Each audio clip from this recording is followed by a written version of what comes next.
This is a very serious podcast, Drew. I can tell already. Yes. How can you tell? Well, the jacket you're wearing. I figured you wear a blazer today. I figured somebody needs to take this seriously around here. Okay. So it's, we're doing values today. It's a very deep philosophical topic. It's a new podcast.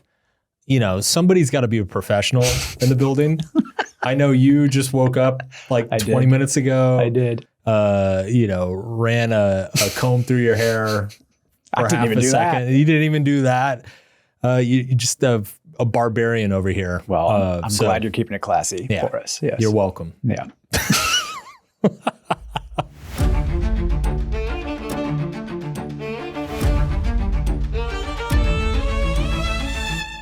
The inaugural episode of the Solve podcast.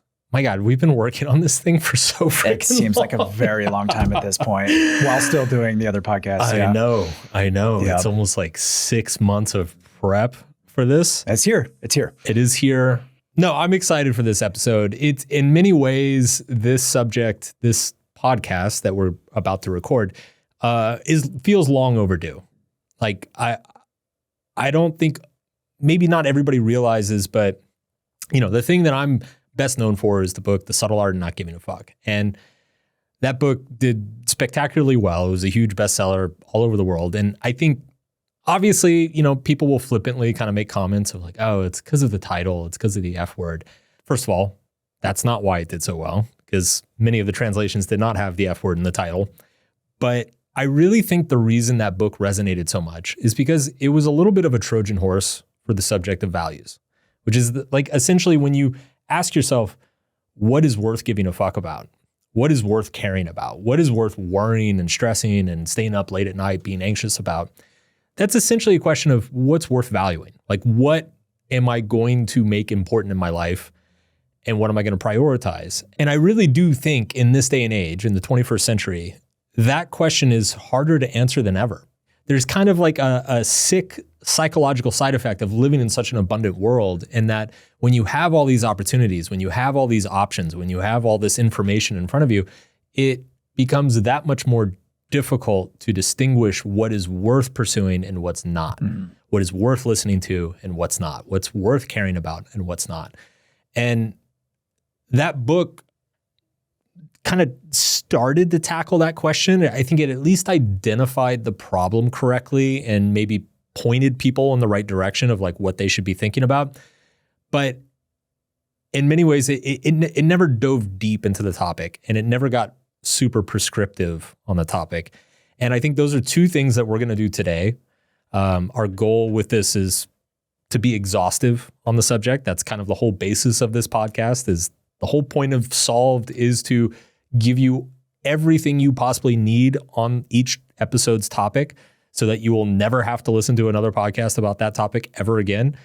So we are going to go super deep. We're going to get very philosophical. We're going to go through probably half a dozen different psychological frameworks. I also think that values is a little bit tricky. I almost feel like we're starting on hard mode because it's such a slippery and abstract concept. Like, everybody kind of intuitively knows what it is, but when you actually really start to try to define it, it gets super broad and abstract very quickly. But all that said, I think this is in many ways arguably the most important topic that we might cover on this podcast, at least for a long time. And the reason for that is that ultimately, when you do look at psychological outcomes, psychological well-being, life satisfaction, metrics like that, living in accordance to one's values is arguably the most important thing you can possibly do. It is the driver of so many positive outcomes in your life. It orients you towards so many good things that can potentially happen.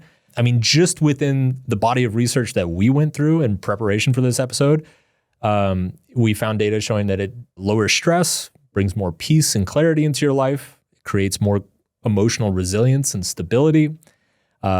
It makes people feel that their lives are more meaningful. They experience more day-to-day happiness, not just hedonic pleasure, but like an actual long-term life satisfaction. It helps with decision making. It helps with prioritization.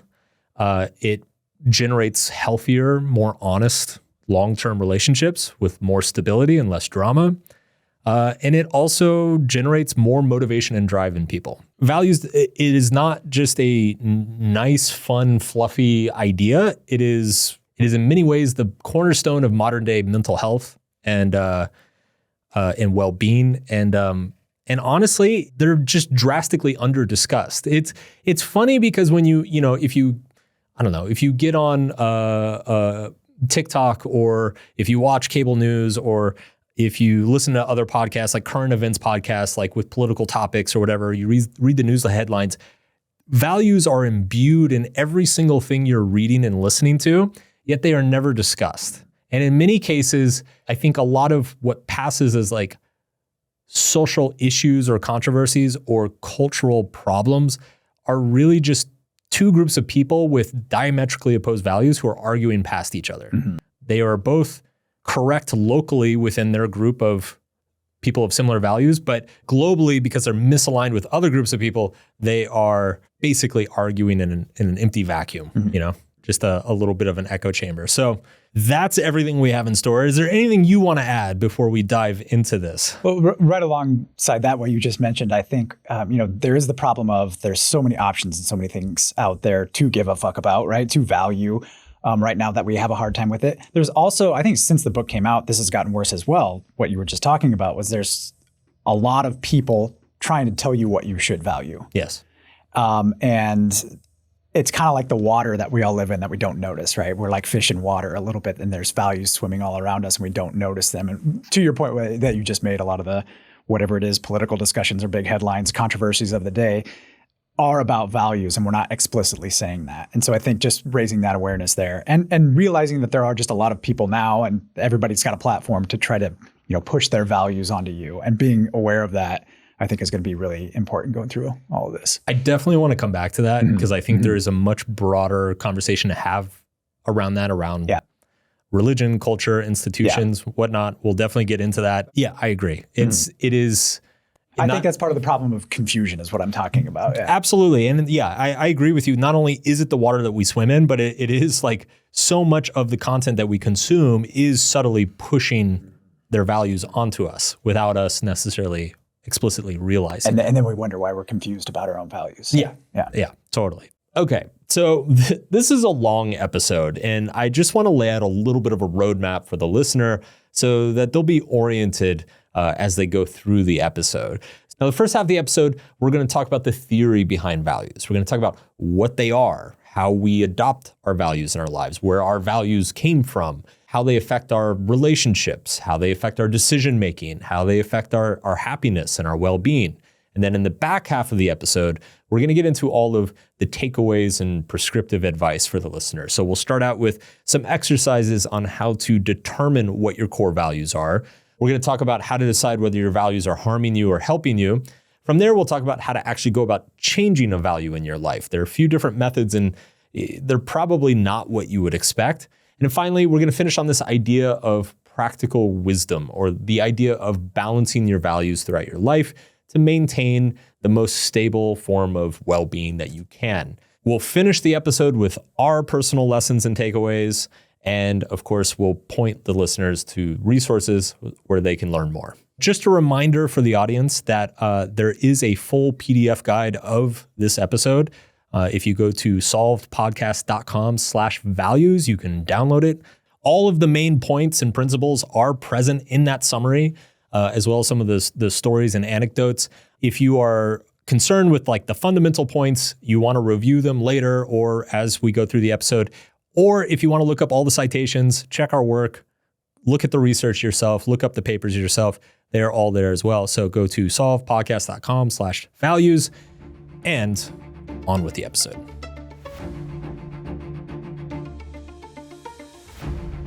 All right, let's get into the nitty-gritty a little bit of like, what is a value? How do we define these things? What do they look like? How are they different? Yeah, let's make it concrete. How is it different from like a need or a preference or something you like? What exactly is a value? So modern value theory within psychology is primarily kind of the godfather of it, is a Israeli researcher named Shalom Schwartz. And he's written a few books on values. He's written tons of papers. He's the originator of pretty much all the major value surveys that are used in the field today. And he defined it as, quote, beliefs about trans-situational goals varying in importance that serve as guiding principles in the life of a person or a group. That's a mouthful. Sounds like a psychologist definition. Yeah, yeah, exactly. Break that down for us. Okay, so there are really 6 key characteristics of a value that I think separate it from maybe other things that you might think or feel throughout your life. So the first one is that they're linked with emotion. Values are inherently very emotional things because by definition, they are the things that you consider them to be the most important in your life. If you think about, I don't know, protesters, right? Protesters are never really chill. Like there's a lot of emotion going on at a protest.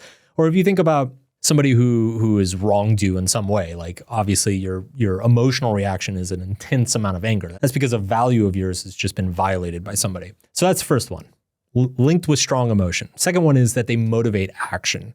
Generally, they are not only the thing that define what you want to pursue in your life, but they also drive the energy behind that pursuit as well. So if you value status and acclaim, not only will it help decide what the goals are that you want to pursue in your life are, but it will help get you up in the morning, get you excited about the opportunities and the potential that you can experience. The third one is that they apply across context. So Schwartz actually has a great term that I really like. He calls them trans-situational, which means that basically they maintain their importance and relevance across contexts. So if you value honesty, it means you value honesty at work, you value honesty in your relationships, you value honesty with your friendships, you value honesty with your family. There's no situation where you're like, oh, well, no, I don't really care about honesty here. Like if it's a value, it's a value, no matter where you are, what you're doing, who you're with. The fourth characteristic of your values is that they are often the standards by which you make moral judgments. So it's not just that we become emotional about our values.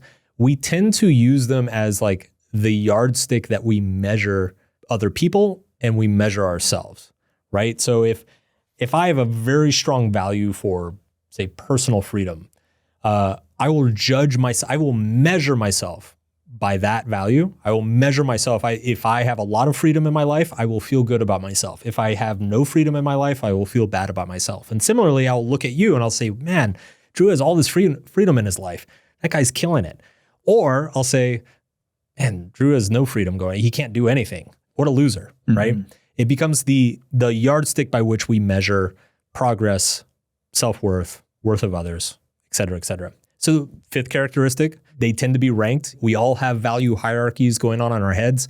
And in many ways, it kind of defines who we are as a person and what we care about and why we make the decisions we make. And then finally, number 6, they involve trade-offs. To care deeply about one thing, you have to, by definition, not care about other things or devalue, say, the contradiction of the thing that you care about. So if I care deeply about personal freedom, then I'm probably going to care less about things like stability, consistency, routine, maybe commitments, because all of those things are constraints on personal freedom in certain contexts. And so if personal freedom is my highest value, then I'm probably going to devalue those other things. They're going to be lower on my value hierarchy. Basically, values answer the question, what matters? What is worth pursuing? And what kind of person do I want to become? These are really fundamental questions. Right. Really, really fundamental. I mean, we're like beyond the bounds of personal development at this point. We're like into philosophy. Like, what is my life here for? What makes you you? Yeah. Exactly. Like, how are we separate people, and what is the distinction that separates us? A couple important clarifications, just for clarity as we go forward. There is such a thing as psychological need. Needs are different though from values in that they are universal, right? Like we all have the same psychological needs in different proportions. And then secondly, they are survival based, right? So a need for food is like the most obvious example. Like if I don't get food, I'm going to die. Everybody needs food.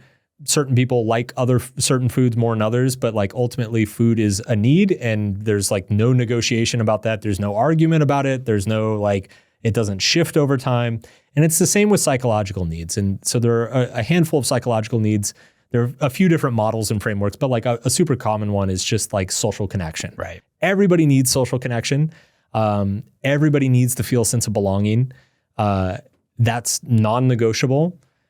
What changes is like the strategy in which we go about fulfilling that psychological need. And this is kind of an insight that I had, and it's also, it is part of the basis of where Schwartz developed his framework, is that values are in a sense strategies to meet our needs. Some people meet their need for connection and belonging through benevolence, through helping others, charity, giving, being generous, showing up when people need you. Other people fulfill their need for belonging through, group affiliation, status markers, loyalty and hard work, being part of the tribe, whatever. So it's like different values are different approaches to satisfying the same itches that we all have going on inside of our brains. Mm-hmm. The difference is that psychological needs are permanent over time, but values shift and change throughout our lives. So chances are you have different values than you did when you were 20. And when you were 20, you had different values than you did when you were 8 years old. Very much so, yeah. Values can change because of things that happen to us, right? Life circumstances change. Maybe there's a trauma or a tragedy that happens. We're going to talk about that a little bit later. But we can also proactively shift and change our values as well through our behavior and the things that we focus on, reflections that we have about ourselves and whatnot. Yeah. Finally, there's kind of a pedantic difference between values and preferences. Preferences are essentially non-impactful tastes between things that you don't have a strong emotional attachment to, that don't reflect on your identity, that don't particularly motivate you in any significant way. Like, we can go to a restaurant and my preference is for steak over chicken. That's not a value. Like, I'm not getting out of bed in the morning thinking about the steak I'm going to have tonight, right? It's just like, it's choosing between apples and oranges. It doesn't really matter. And so there are plenty of things that are preference-based. Preferences are only exist within specific contexts. Values exist cross-context, and then needs are permanent and universal. Mm-hmm. So that's the differentiation between those three. Yeah, I think going back to the characteristics that you outlined from Schwartz too, I hope people are starting to already get a sense of, the first one on there was they're linked to emotions, right? Mm-hmm. It's an emotional thing that people have. So you can't really try to change somebody's values, especially based on like reason or rationale. Yeah.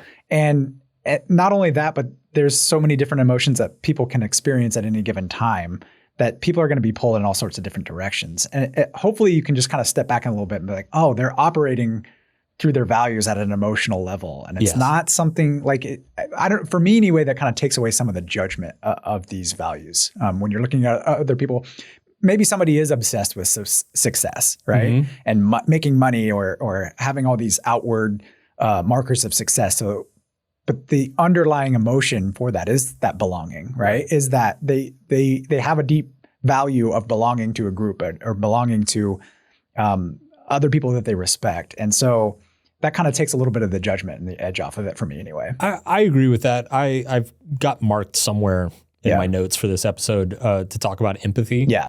How understanding these frameworks can increase empathy because you understand where people are coming from. Even if they have a diametrically opposed value to you, you can understand that like that is a life strategy that they developed to fulfill their needs, and particularly based on the culture and the environment that they grew up in. I do think it is helpful to view things that way. I also think the point you made about emotion is super important and probably important for the listener to think about too as we go through this episode. Values inherently stoke emotion. So that means not only does it stoke emotion when you are out there living out your values, but it also means it's going to stoke emotion if something causes you to question your values. So there might be a moment in this episode where you and I are talking about something and it causes the listener to question something that they value. And as soon as that happens, there's going to be a discomfort. There might be a sadness. There might be an anger. There might be an anger towards us. Yeah. It's not an easy subject to wade through. Like we're not talking about like time boxing your calendar here. Like this is as core to who you are as a person as you can really get, psychologically speaking. And so it's very, I can't overstate like how sensitive some of these topics can be, not in the sense of like, oh, we might say something offensive, but just like questioning one of your own values is one of the most deeply uncomfortable and unsettling things that you can do. I mean, that is essentially like what the work of the best therapy and the best interventions is trying to do. It's trying to get you to look at something that you care about and get you to question whether you should continue caring about it or not. Mm-hmm. And we'll talk about this more later, but like all of my therapist friends say that one of the most common issues that occurs when somebody comes in is there's a conflict between two values going on. We'll get more into that later, but just to flag that for now. Oh yeah. There will be plenty of value conflict going forward. The other point you made, though, in this section was about how values are a way to get our needs met. Mm-hmm. And so maybe just to make that a little bit more concrete, I think I have an example of this where in my life anyway, we all have, you already mentioned this, we all have a need for belonging and for connection, social connection with other people. And I think I definitely, I knew that early on. I had this very strong need for belonging. Everybody does, I think, to some extent. But the way we go about getting that need met is very different.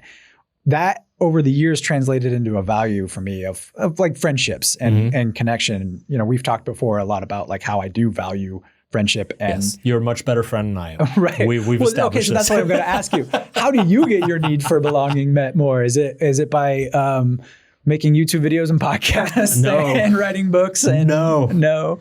I honestly believe that psychological needs are kind of like, I was just going to say macros, but that's a horrible analogy. That actually doesn't make any sense at all. I see the thread there. Yeah, the idea is I think like everybody's born with a different amount that they need. And I definitely, and whether it's genetics or just, growing up feeling very isolated in childhood, like I have a very low need for connection. I do need it, but like I have noticed throughout my life that I am perfectly fine spending a lot more time alone than most people. Yeah. But there are other things that like I have a very high need for. I have a very high need for novelty and stimulation. It's like constant. New experience, Yeah. I think everybody's like that. And some people have a very high need for security and stability. Some people have a very high need for, status and growth and developing skill sets. It's like everybody's a little bit different. Yeah. Okay. Yeah. Are you satisfied? I'm seeing. That's planting some seeds. I think. Planting some seeds. Okay, you're gonna come back at me here in like 20 minutes. I can tell. Okay, so we're gonna go through, again, because values, it's such a abstract topic. We're gonna go through like 4 or 5 frameworks here to help people like really get a handle on this, and hopefully by the time we get through all of them, the listener is going to have like a really clear idea of kind of like, okay, I can see myself in each of those. Now I understand like why I care about these things and I don't care about those things, or now I understand why I'm having this issue in my life. So the first one I want to talk about, it comes from Schwartz himself. It comes from the man himself. So to give a little bit of background, so the first thing we're going to cover is Schwartz's values wheel. And this is the result of dozens and dozens of massive cross-cultural surveys across more than 70 different countries. And so this was, unlike many things in psychology, this has been replicated across many, many cultures, and it has indeed been found to be quite universal. And essentially, Schwartz narrowed the core human values down to 10 of them. And these are universal, so it's important to know that we all have all of these. What changes is the proportion. Mm-hmm. And he mapped these out in a wheel, and we'll talk about why he put them in a wheel in a second. So the first two he called them the self-enhancement values. First one is achievement, which is self-explanatory. Second one is power. Then there's the conservation values. He has tradition, security, and conformity. And then there's the self-transcendence values. One is universalism, which is basically kind of feeling at one with everybody around you. And then the second one is benevolence, which you could think of as charity, being helpful, altruism, things like that. Then he has the openness to change values, which is stimulation and self-direction. You could think of self-direction as personal freedom or autonomy. And then finally, the 10th is, of course, hedonism, which is, I think it's interesting that I guess at some point he probably recognized, he's like, well, yeah, clearly people value pleasure. Right. Otherwise they wouldn't be sacrificing all these other things for it. So you have to throw that in there. Right. It's a category of its own, but yeah. Exactly. He placed these 10 values in a wheel because what he noticed is that certain groups of values have an inherent internal tension with each other. So for example, the openness to change values of stimulation and self-direction have an inherent tension with the conservation values, tradition, security, conformity. And if you think about it, think about a person in your life who most embodies somebody who's open to change and values stimulation and personal freedom. You're probably imagining some hippy dippy person who's like always traveling around and going to festivals and partying and, just living life, going with the flow with everything. What is the complete and utter opposite of that? It's somebody who's like super uptight, very traditional, demands conformity, security all the time. And so like, basically it's no matter where you are on the values wheel, there's something across from you that there's an inherent tension with that, right? Self-transcendence, the craving to identify with the group around you, to help others, to be supportive of others, to give yourself up for others, is diametrically opposed to the values of self-enhancement, which is the achievement of status, growth of power, the dominance over yourself and others. So all of these values exist within us. And if you're watching on YouTube, we're going to have the values wheel up on screen while I'm talking about it. If you're listening, we've got the values wheel. It's in the PDF guide. If you go to solvepodcast.com/values, you can get it there. Not only do values across from each other on the wheel are at odds with each other, but values that are next to each other, they harmonize well with one another. So, universalism and benevolence will harmonize with one another. The self-direction harmonizes with hedonism, stimulation, same thing. So everybody gets the idea. Now, I think the brilliant insight here is that Schwartz identified two inherent tensions that are always at play within each of us all the time. So the first one is openness to change versus conservation. The second one is self-enhancement versus self-transcendence. Pop quiz. Can you think of any framework that reflects these same two dimensions? I mean, it sounds very political to me. So is there a political science framework or something that does this? Or? Good guess, Drew Burney. Okay. So a lot of people online have probably seen a thing called the political compass. And there's there's the x-axis, which is like left and right, or it's like group-oriented versus individual-oriented. Okay. And then there's the y-axis, which is libertarian versus authoritarian. So it's like rigid controls and personal liberty and freedom. So chances are, if you've been on the internet since the 2000s, like old people like us, you've taken a quiz at some point that's mapped you to this political compass. And interestingly, I couldn't find any information that like explicitly said that this political compass was based on Schwartz's research, but I do find it absolutely fascinating that the two dimensions by which we measure people's political beliefs are also the same two spectrums that Schwartz found for people's fundamental values. Mm-hmm. We're going to come back to this again as well. Yeah. This is not the first time we've heard of these two dimensions. Right. So I think it's hugely important to understand these inherent tensions in our values because for one, it just normalizes internal conflict. I can't tell you how many times I've gotten emails from readers and listeners over the years who they'll kind of go through like some problem in their life. And really, when you boil it down, it's just that like they care about a thing, caring about it is hard and it's stressful and they feel really anxious and maybe upset over something, like the price of caring about that thing.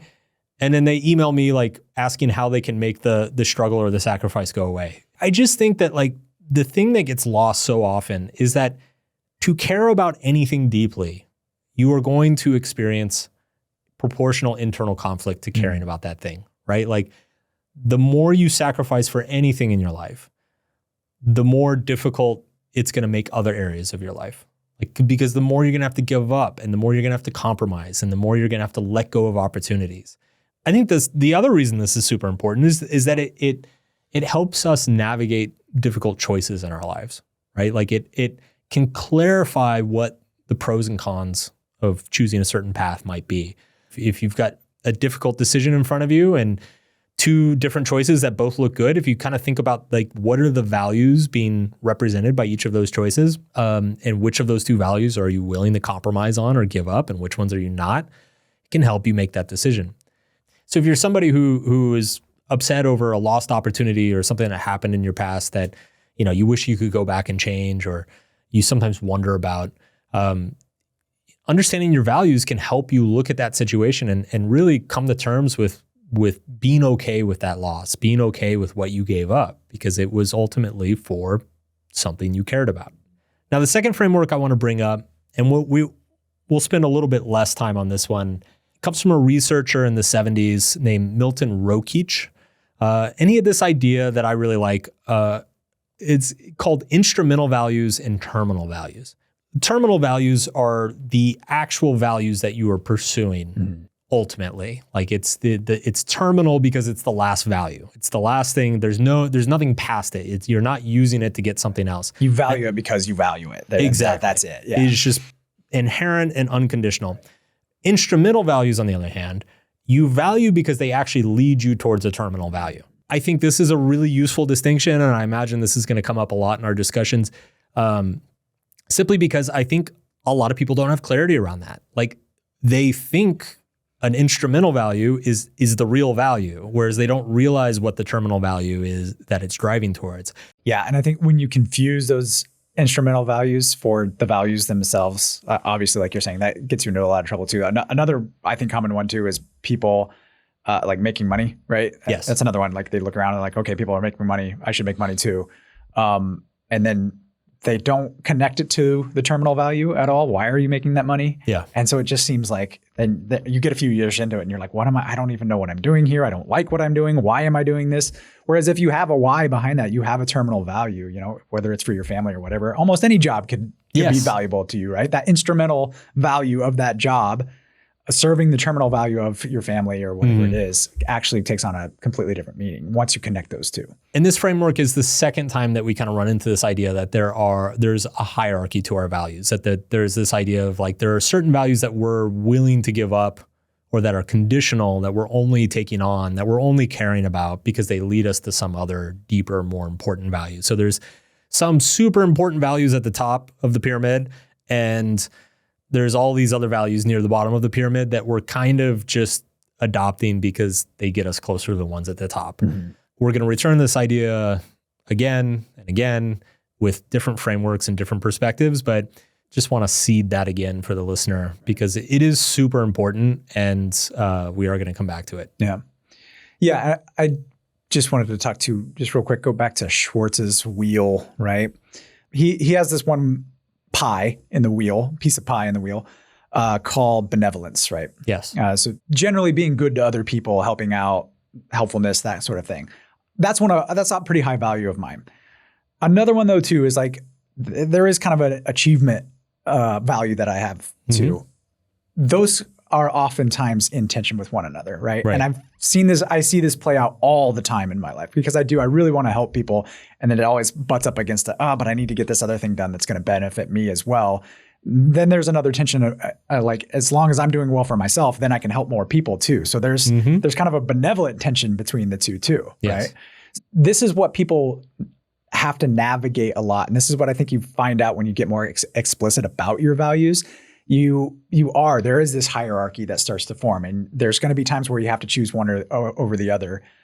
I think you made a point too about people would just want this to be pure. I'm always going to value this value over another one, or I'm always going to put the importance on this value over the other one. And that's just not how it works either. Yeah. Like there's going to be times you have to trade them off in different contexts. Different contexts, different places. Like obviously you don't want to be like focused on achievement in your marriage. Like, that's going to be a disaster, right? You really want to bring benevolence to the forefront in your marriage.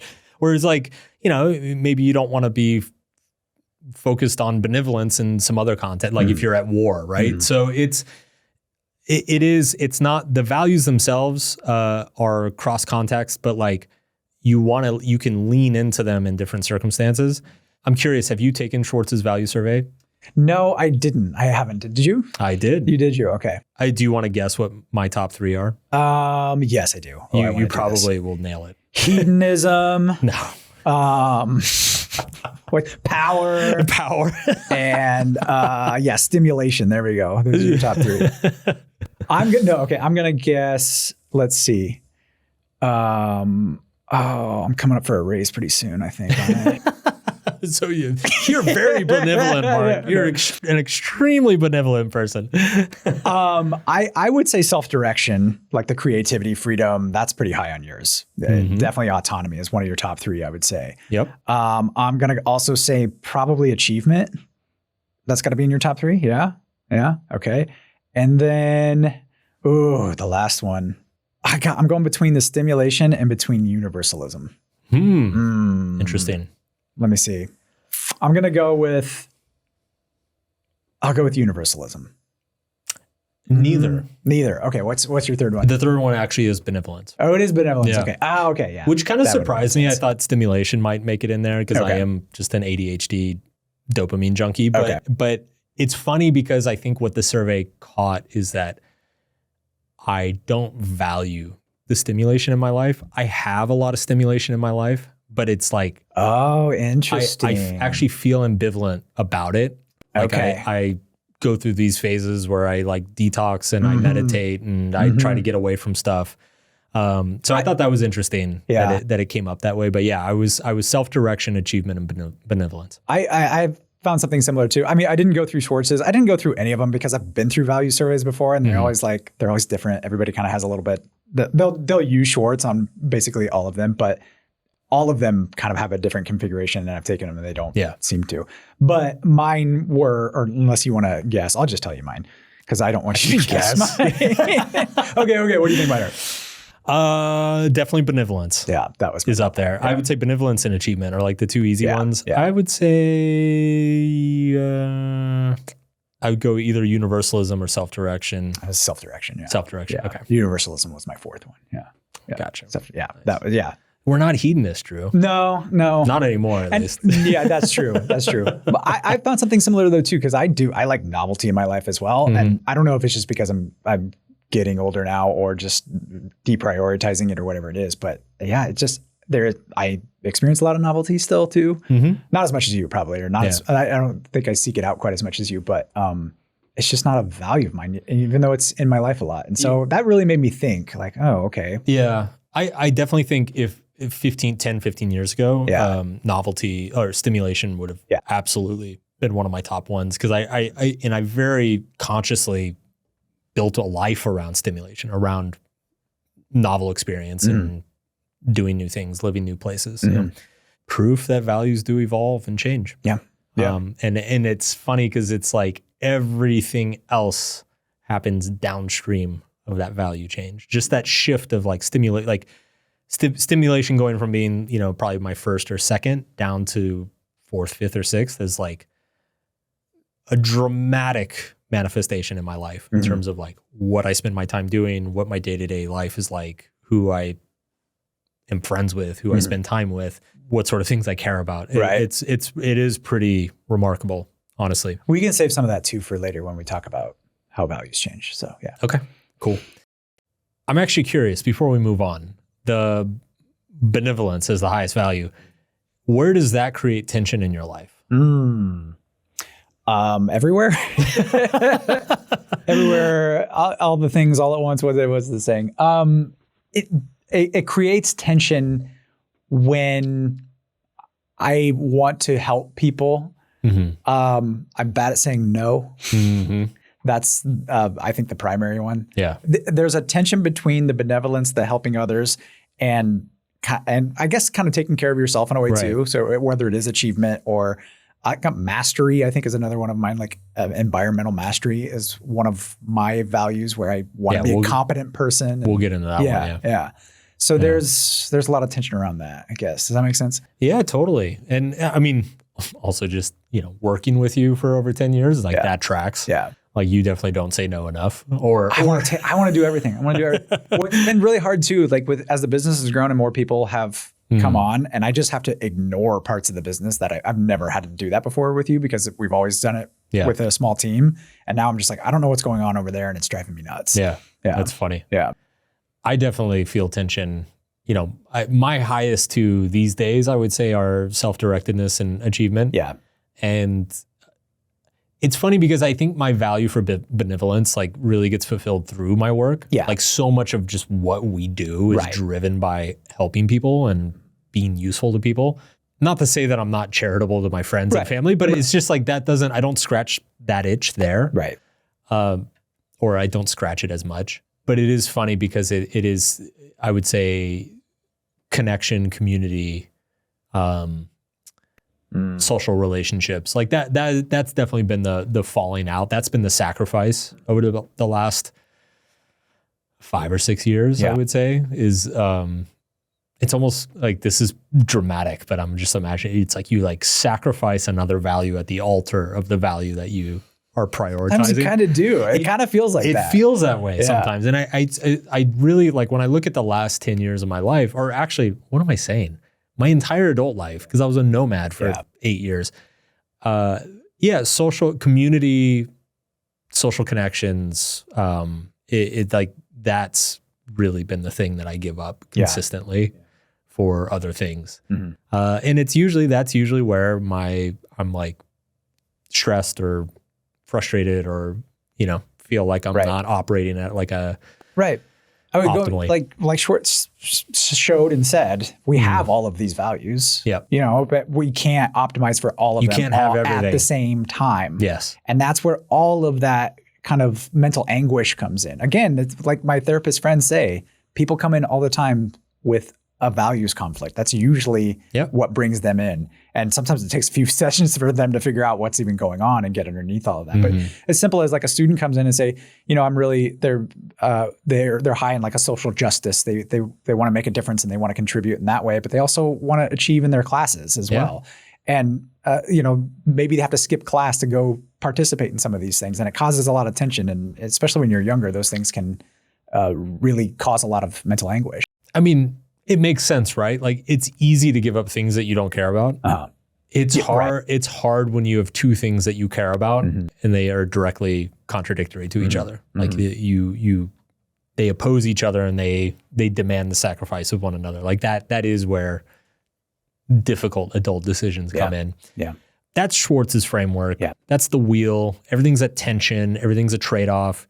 We're going to keep hitting on the trade-off thing, but I think it'd be interesting to discuss another framework of values that doesn't integrate the trade-offs, that really just aims to find the best values possible that pay the most dividends in terms of happiness, mental health, well-being, physical health, all those things. And that brings us to Carol Ryff's framework. Okay, so Carol Ryff, she basically asked the question, what makes a value a good value? All right. She was doing research like in the 80s, and up to that point in the psychological research literature, researchers have basically defined good values or what is well-being as happiness, as that hedonic happiness. Feels good. What feels good? Yeah. Do you feel good more than you feel bad? That was an indication of how happy you were. X minus Y equals happiness. She wanted to come up with a more, developed idea of well-being. And she came up with this idea of psychological well-being. Okay. All right. She drew from some of the big names in the early 20th century, people like Abraham Maslow, Carl Jung, Carl Rogers, Marie Jahoda. And she went and she found kind of the common threads that all of them talked about. And she came up with these 6 different dimensions of psychological well-being. So each one of these dimensions contributed to what she called psychological well-being or human flourishing, basically. What set us up to basically achieve our potential. Okay. Yeah. So what are her 6 dimensions? The first one was autonomy. Okay. So people who score higher in autonomy, they typically will like resist social pressure to conform. So they're very aware of their values and they live them out based on their own autonomous will. It's the people who don't give a fuck. It's the people who don't give a fuck, to put it in Mark Manson's language. Yes. On the other side, you have the low scores who they rely on others' opinions. They probably just look around to see what to do and they do it. And so they don't have a very strong sense of autonomy. And they probably don't even know it as well. Okay. So that's the first one. Environmental mastery is the second one. Okay. So things like competence. If you score high on this, you feel like you're competent, you can manage daily life very well. You adapt to a lot of different environments to get your needs met. So you feel competent, basically. That's skillful. You know how to get around. You can figure things out. You're street smart, maybe. Yeah. Some common sense. Low scores, though, they feel more powerless. There's kind of there's a little bit of a internal versus external locus of control element to this as well. Like you think you have some control over your environment. And if you do, that's more psychologically healthy than if you don't. So other people who score low on this, they feel powerless. They feel like they can't improve their circumstances, right? Okay. Third one, personal growth. People who score high on this dimension value kind of growth and learning in their life, long-term, lifelong learning even. They're continually evolving, open to new experiences around growth. They strive for self-awareness in some degree. And again, skill building as well. They're more attuned to that route in life. Whereas the low scores, they're not really interested in learning or evolving in any way. It's interesting because it's the environmental mastery. I'm hearing a little bit of like the self-efficacy measurement, which is like belief in oneself, belief in one's capabilities. And then in the self-improvement, I'm hearing like Carol Dweck's growth mindset. Right. Exactly. Yeah. Exactly. Yeah. Yeah. So each one of these has kind of been as almost its own little area in psychology since then. Carol Ryff, though, was like, she was the founder. She's the of OG. Yeah. Everything that came out, like the positive psychology movement, really drew on a lot of her work, and everything since then basically is drawn on. Any area of human flourishing or well-being really comes back to Carol Ryff for sure. Yeah. Next one would be positive relations with others. So your social connections. People who score high in this, they're social. They have trusting bonds with other people. They can form bonds fairly well with other people.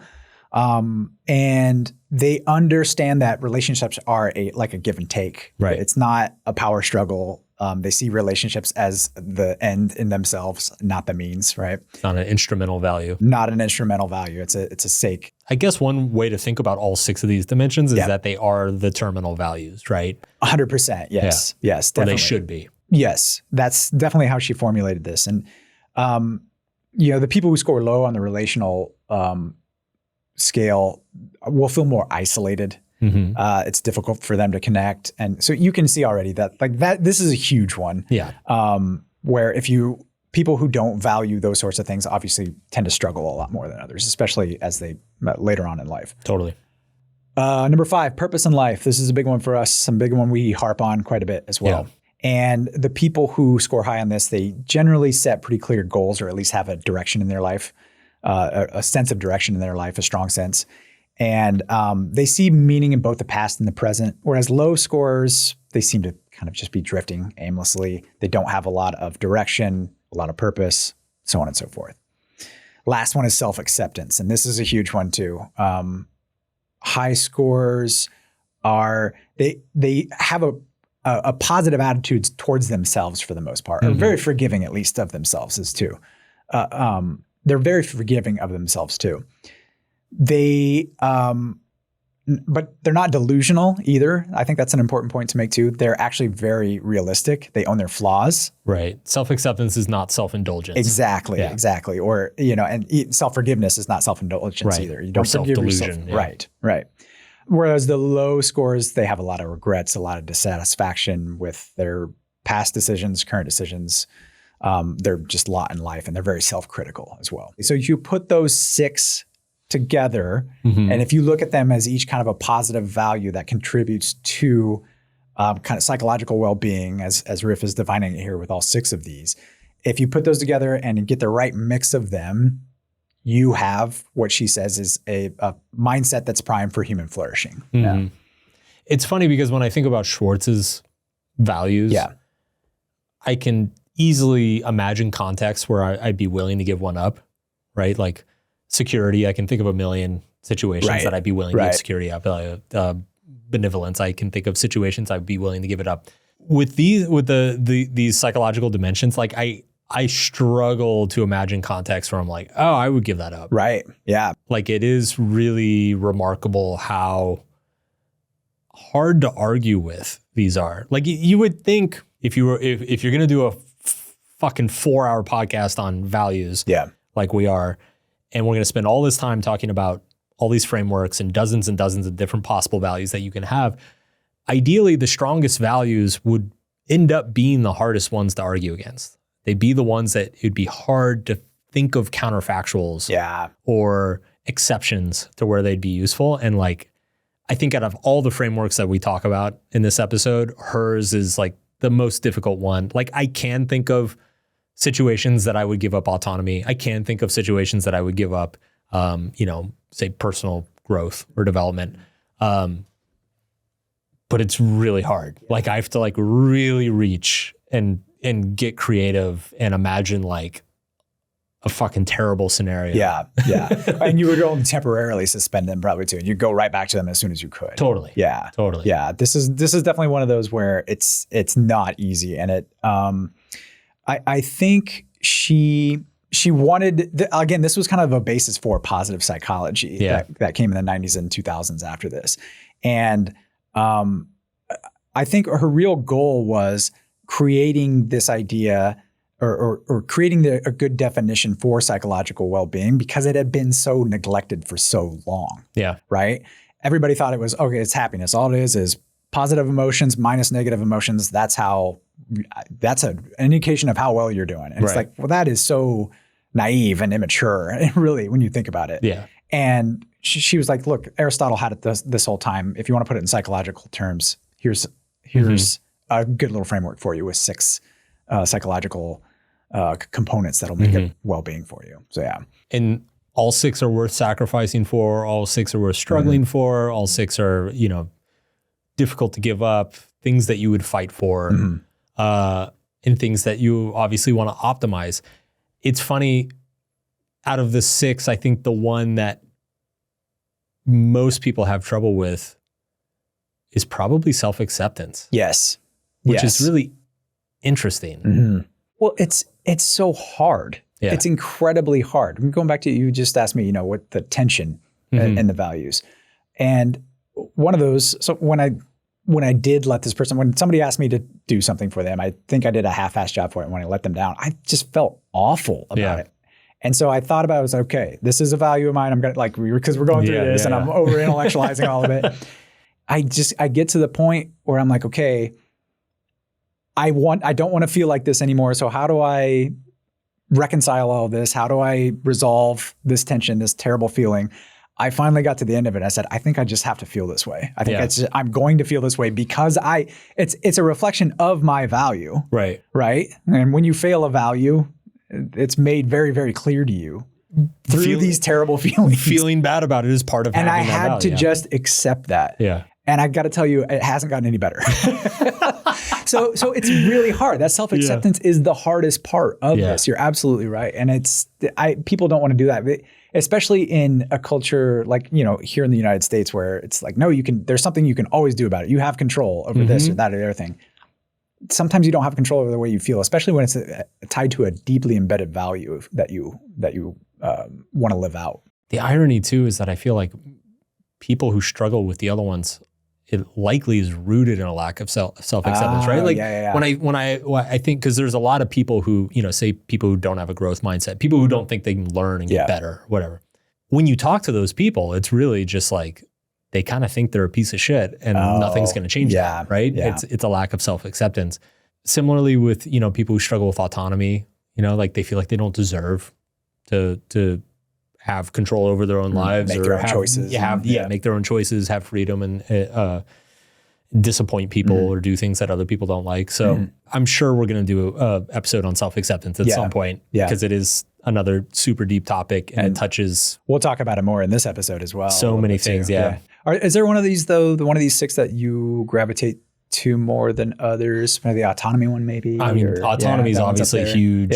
Growth is huge for me. Yeah, even though I think we need all of them and we see them all as positive, I still think we gravitate towards one or the other. There's that emotional pull towards one or the other. Yeah, you definitely prioritize, again, the hierarchy, right? Right. Like pretty close to the top of my hierarchy is probably autonomy and personal growth, which I think maps pretty well to Schwartz's self-directedness and achievement. Yeah, all of these actually map pretty well to Schwartz in some way or another. Yeah. Like the environmental mastery part too, was like there's a competence component to that I really gravitate to that I didn't realize was such a high value for me. I knew I valued that, but it was a higher value than I thought. I don't like the name of that one. Environmental mastery? Yeah, it's just, it's bad. Like she needs a brand consultant. Most university psychology departments do not have the budget. They don't? For that. Yeah, no. Oh my God, Drew, this is a $1 billion business waiting to happen. What's wrong with environmental mastery? I don't. Well, first of all, I when I hear the word environment, I just immediately start thinking like, climate stuff. Oh yeah, and you hate that. You hate the environment. I forgot. You cut all the trees down. Stop slandering me, Drew. This is being recorded. Yeah.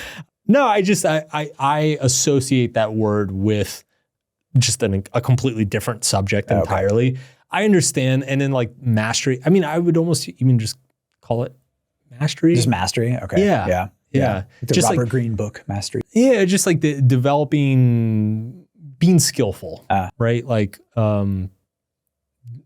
developing, being good at things. Yeah.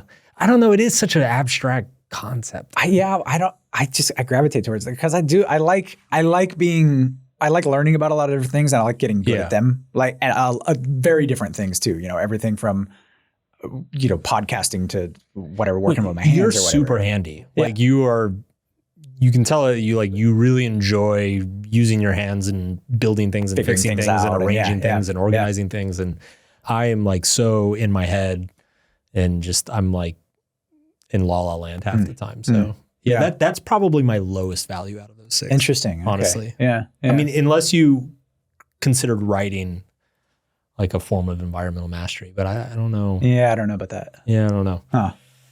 The last framework that I want to present, I want to go back to the granddaddy of them all, which is Aristotle. And I don't want to get into his virtues. He actually had a lot of virtues. I counted 17 in the Nicomachean Ethics. And there's debate as to whether he had more in other places. What I like about his framework and what I think is true or useful for us to discuss is that he defined a virtue as not maximizing a certain thing as much as possible. He defined it as a golden mean between 2 vices. So Aristotle had this like a very novel approach to what a value was. Like if you look at Carol Ryff's framework or Shalom Schwartz's framework, it's like you either have a lot of benevolence or a little benevolence. You either have a lot of autonomy or a little autonomy. Aristotle saw the virtue as being halfway between 2 extremes. So Aristotle would say too much autonomy means that you're disconnected and isolated from the world, and too little autonomy means you're enslaved. And so the proper amount of autonomy is a golden mean or a happy medium between the 2 extremes. Another example is too much courage means that you're reckless and irresponsible. Not enough courage means that you're a coward and not able to stand up for the things that you care about. And so the proper amount of courage is actually the happy medium, the golden mean. You could go down the line, not only with all of his virtues that he listed, but you could kind of do this with anything. Yes. Like take honesty, right? Too much honesty, you're just an asshole, right? But obviously not enough honesty and you're a liar. Generosity, you can be too generous, right? Like if you're just always giving things away, you can actually be very wasteful and you can enable all sorts of bad habits and behaviors in people. But obviously if you're not generous at all, then you're, a stingy Scrooge McDuck. I really like this idea and I wanted to include this idea in this episode because I actually kind of think maybe it applies to a lot of this stuff. Yeah. One of the 3 fundamental problems that people have is that they over-index on one value. So you can over-index on any of this stuff. And yes, there will be tension and trade-offs with other values. But ultimately, it's like you can take any good thing too far, right? Too much self-acceptance just becomes narcissism. Too much social connection becomes codependence. Too much achievement becomes just, I don't know, what's the word for somebody who tries to achieve too much? Try hard? You could be try hard. Yeah. You could be, there's also a narcissism to that though as well. I mean, you could be a status whore. Yeah. I think that's there what you go. There you go. I believe that's the technical term. That's the research term, status whore. We'll have to look up the literature on that. Well, not only does it takes care of that problem of overinvesting in one, but it also helps a little bit anyway, getting to this problem we keep coming back to, where the tension between two values sometimes is, because if you do want to be, what was it, like generosity versus what would be the opposite value of generosity? Or so the opposite of benevolence would be like achievement or something. Frugality. Right? Frugality. There you go. Obviously, that creates a little bit, there's a tension there, or you could find yourself in some tension there, and you're like, oh, actually there's virtue in both of these. So that helps a little bit sometimes. Yeah, I just, kind of the conclusion I came to, when you look at all of these frameworks together, it's ultimately values function in a kind of a network. They're like interlocked and interrelated. And ultimately, no single value is valuable in and of itself. It is valuable in relationship to other values that you may have, right? So it's like, if the only value you have is courage, then you have nothing to be courageous for. If the only value you have is generosity, then you have nothing to give to because you don't care about anything else. If your only value is achievement, you have no reason to achieve anything because nothing else is important, right? So it's like all of these values only have significance and meaning because they interlock and interrelate and kind of like a system. Yeah. And I think Aristotle was also aware of kind of the systemic nature of virtues because he made an argument, and we'll come back to this towards the end of the episode, but he made the argument that ultimately wisdom was the understanding. Wisdom was the most important virtue because it was the virtue that had a broad understanding of that system of virtues. Of all the other virtues. The other virtues. Yeah. And when they were out of balance, when you were being too reckless or too benevolent or too achievement oriented, and to like pull yourself back into balance. So what about, like, whenever I hear these arguments for balance, I always think, isn't there always a risk of like watering it down? Like people say, oh, find work-life balance. And it's like, well, then you just end up kind of in the middle, right? Yes and no. What's the difference here? I mean, I think you made a good point earlier that even values that are in tension with one another can enhance each other, right? Like, the more power you accumulate personally, the more benevolent you can be to more people, right? So I think that's a big one people miss. Sometimes absolutely. Like, oh, I don't right. The more money you have, the more you can give away. Right. It's great. And like the more personal freedom you have, the more people you can build social relationships with. So it's like they are synergistic even when they are in tension with one another and like they feel compromising. I do think there is a kind of just overall compounding effect that happens to the virtues, right? It's like the more of any virtue you accumulate, the more of other virtues you can begin to accumulate. And I think the question about balance, I think it's a very individual thing. A lot of it is personality based, right? Like what feels in balance to me is probably going to feel out of balance to other people, and the same for you.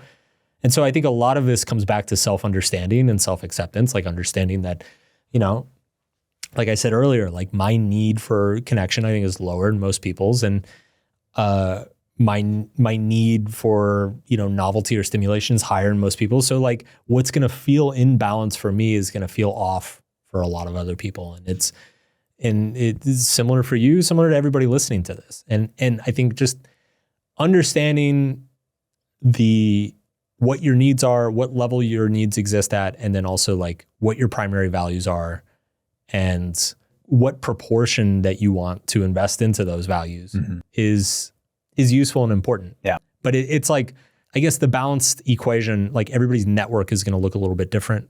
People's central nodes are going to be slightly different. The emphasis is going to be different, but like ultimately, like you do need system of interlocking values that reinforce each other or support each other or counterbalance each other. Yeah. Right? Like keep each other honest, essentially. Yeah. I hadn't thought about it that way. That's very interesting where the interlocking values don't exist in a vacuum. And that's a big thing, like within yourself, but also with other people as well. Yeah. So I actually think this is a perfect segue.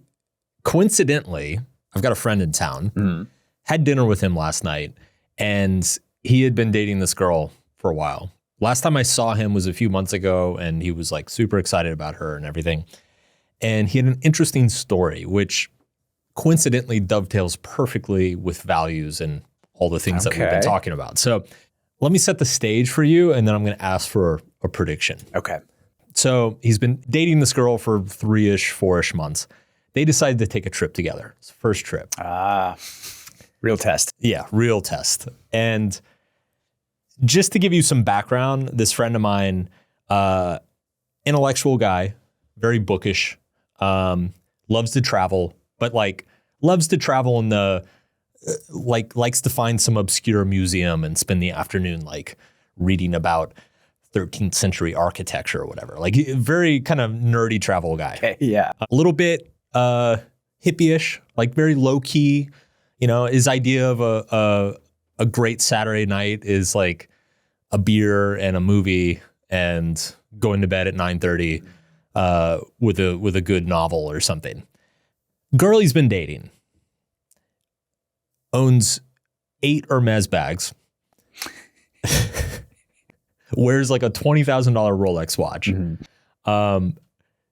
Spends half of her summer in St. Bart's and Saint-Tropez. Okay. Partying. And they decide to do this trip together to Paris. And she asks if she can book everything and choose everything. Oh, and by the way, the guy, very frugal, very tight with money. I want you to guess how long it took, how many hours it took for the first fight to start. I wonder where this is going. Yeah, exactly. Like, how many hours do you think it took for the first fight to start? Okay, can I have a hint? Were they off the plane yet? Within arriving, I'm going to say that was 1 to 2 days. Yeah, really started the first dinner. Yeah, okay. They started having a fight about money. All right. She's also very traditional. Right? Like grew up in a very religious family. Okay. Man is supposed to pay. Man's supposed to take care of everything. He's super liberal. He's atheist. He's very like, split the check type of guy. Yeah. She's booking these like Michelin star restaurants, 500 euros for a prefix menu. He's like, what the fuck, dude? I just want a beer and a novel in a museum. Like, this is not what I signed up for. Take me to the shawarma cart and Second question, how long do you think it took for them to break up? Well, I hope they made it back home at least. They did not. Oh, wow. Really? Oh, that's rough. They broke up on the trip. That is rough. Okay. They broke up on day 3. Oh, of like a week-long trip or what was it? Yeah. Yeah. Okay. Oof, right in the middle of it. He had to get a separate hotel room. Oh no. He had to spend money on a separate hotel room. I know. Oh God. But then he told me, he was like, yeah, it really sucked the first night, but then it was great because I could just go to whatever museum I wanted. I'm sorry. By the way, if this friend is listening, I apologize that we're laughing on. But I was at dinner with him last night. I was like, I have to bring this up on the podcast because it was really interesting talking to him about it. I started to ask him, I'm like, clearly there were red flags, dude. Didn't you see this one coming? Yeah, like how did you not see this coming? And he was like, I have this really bad tendency in past relationships for being too judgmental and like shutting off relationships too quickly over like small pedantic things. And he said that he's like, I really decided with this one, like I'm not going to judge, if we have different interests or different preferences, like I'm not going to like judge it too quickly, because you can compromise on things. Sounds reasonable. And I told him, I was like, yeah, but the problem is that these are not simply different interests. These are different values and you can't compromise on different values. Like if she really cares about having expensive jewelry and Hermes bags and like going to the nicest restaurant, and you like saving money, like you're not going to negotiate that. Yeah, that's not a difference in interests. Yes. Yeah. That is a fundamental difference in values. How they manifest is different, obviously, but it's a difference in values. Right. Yeah. And same thing with the traditional thing and, you know, her being very like old school religious and him being kind of liberal and atheist. Like, I think, I remember I was talking to a friend once and he said this is totally just a theory that kind of half-baked theory by a smart friend of mine. He said, he's been happily married for like 20 years. Yeah. And he said, he was like, I think there are really 5 categories that couples fight about. Like most fights in relationships happen over like value differences.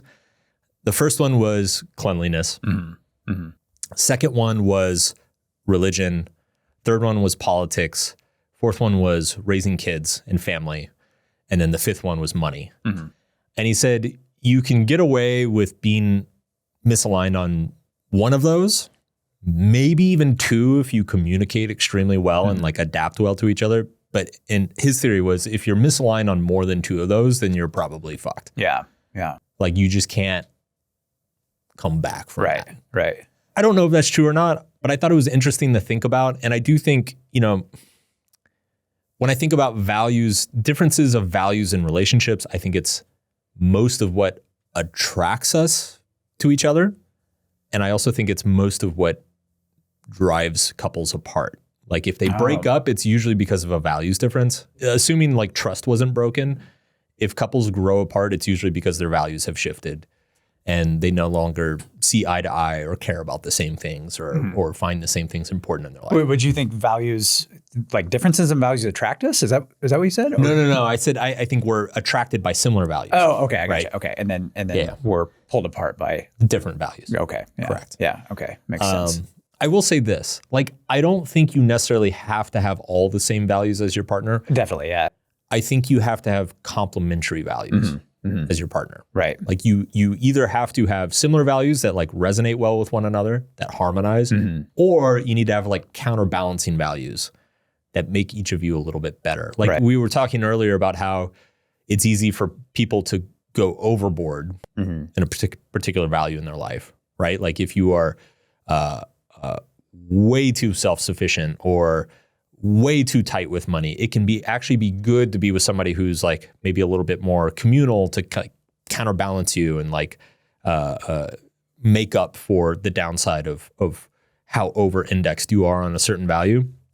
I think a lot of what we experience as like a good relationship is that complementary set of values. It's like some people are making up for some of our deficiencies or some of the trade-offs that we make by caring about what we care about, by having a partner who cares about the opposite thing and being able to get along with them, we can kind of have the best of both worlds. Yeah. I think another way to put that is shared values don't necessarily mean they're identical values, right? Right. You can have a set of shared values together that aren't necessarily reflective of each one of your individual values, but if they work together in a way, it's not necessarily like, do you agree on things, but can we support each other's values, right? Yeah. Yeah, which I mean, that is, I think, especially with like modern dating and dating apps and everything like that, and I won't go on too much of a diatribe here, but they do try to match you more on what they think or call interests, I think, rather than values. And I think it primes us to start looking, this person likes whatever, hiking or sports or whatever it is. And it's like there's no value necessarily behind that. Which you end up in a situation like my friend, because 100%. I guarantee you what brought them together is that they both love travel. So shared interest in travel. Right. But the value system underlying that travel, the desire and motivation to travel is completely different. Completely opposite. Yeah. Not only opposite, but like, I think incompatible. Yes. I think they like disgusted each other a little bit. Yeah. Yeah. You ever been in that situation? You ever been in the middle of a trip? And I have. That's happened to me before. Rural Mexico. It was even worse. Yeah. That has not happened to me on a trip. I've been very fortunate in that the trips that I've taken with girlfriends have generally gone well. Yeah. It's a great way to test out the relationship and to see your values because it is all those values that your smart friend mentioned, the cleanliness, the everything. It kind of happens on it shows up, right? All in a condensed time and place, and it's where you can't get away from each other.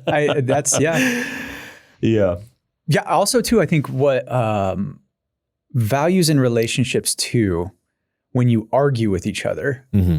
That comes out. It's values are what you're actually arguing about. So it's not about these other things. It's not about the interests, or it's not about, you left the toilet seat up. It's not about what restaurant you booked dinner at or what hotel you're staying in. It is the value underneath that. It's the value underneath of that. And so arguments are a good way to bring out those values and figure out what's going on. And going back to that, like, can you work with that?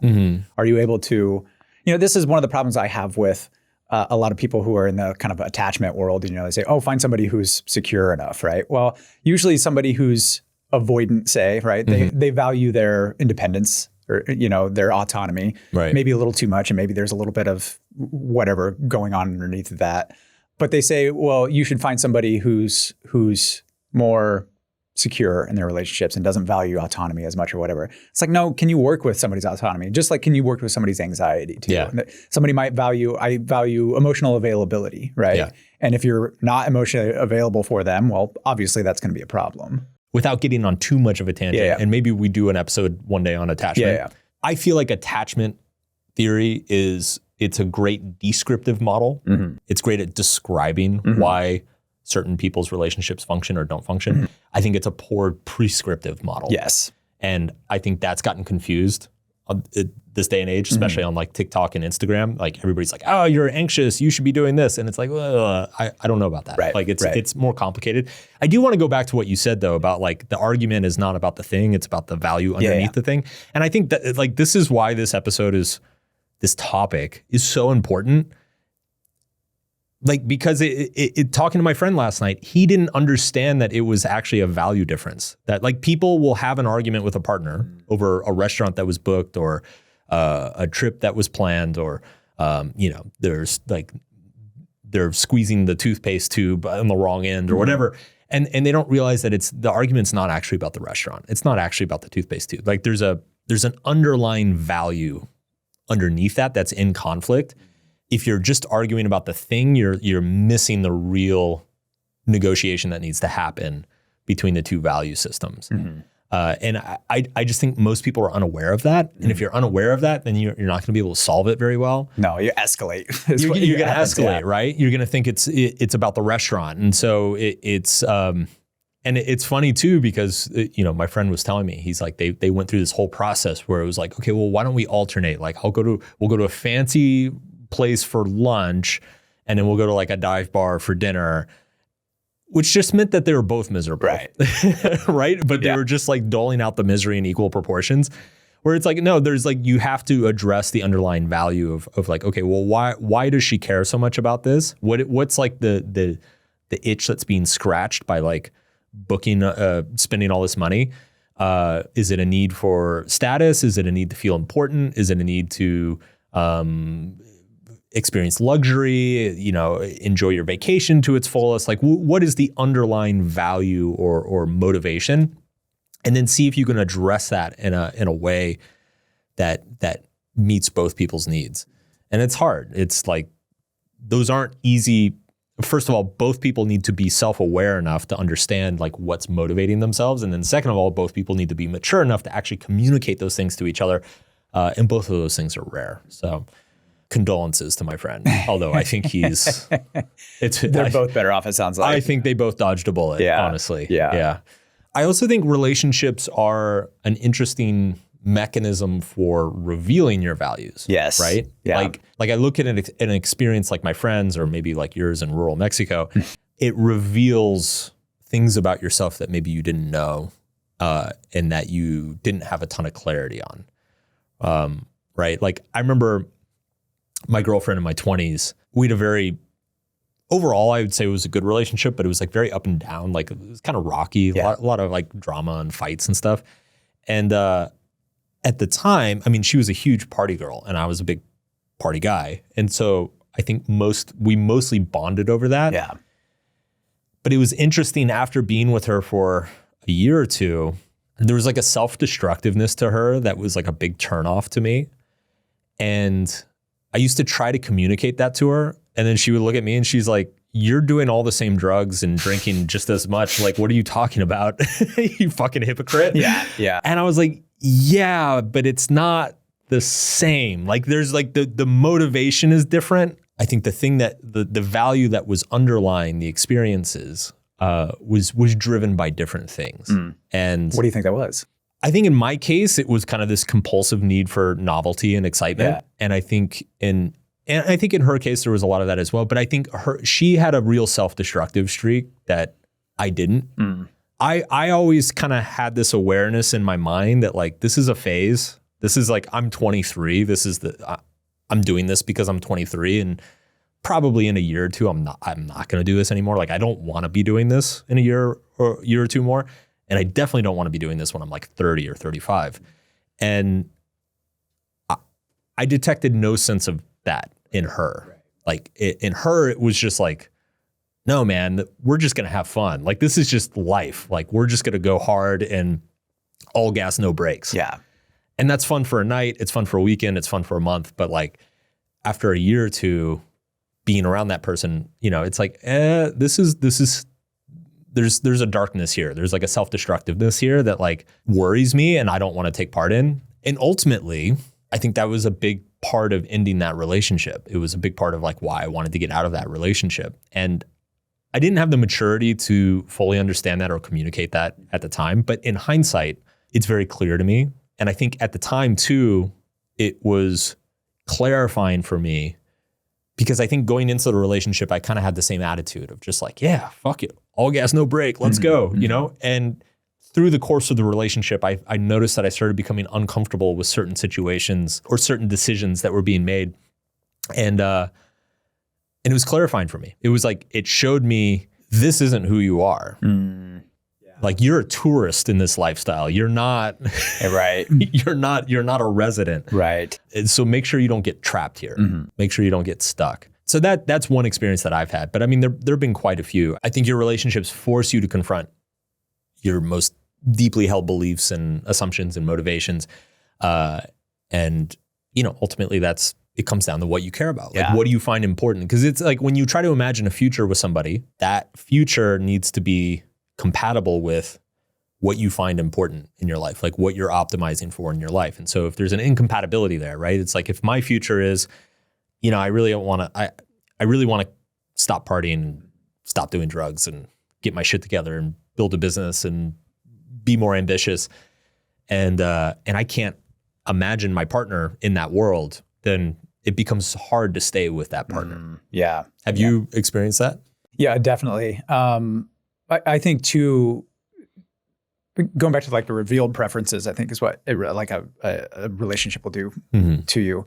You know, if I value honesty and yet I'm not honest in my relationship, or I don't communicate honestly with the other person, like, do I actually value honesty? And so you're right, it brings it to that. But I think the ones, the relationships where I've had value clashes, it was the same thing where I thought it was like an interest thing or just a preferences thing when it came down to it, but it was actually values.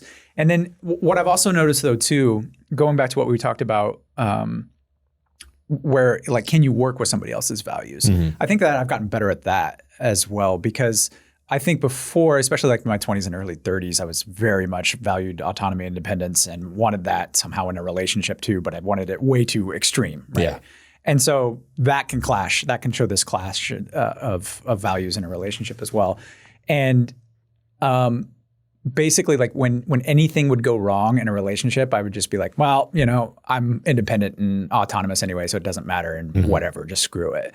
What I've come to get better at, I think, is to stop and slow down and look at what values are driving anybody's behavior or motivation in that situation. So yeah.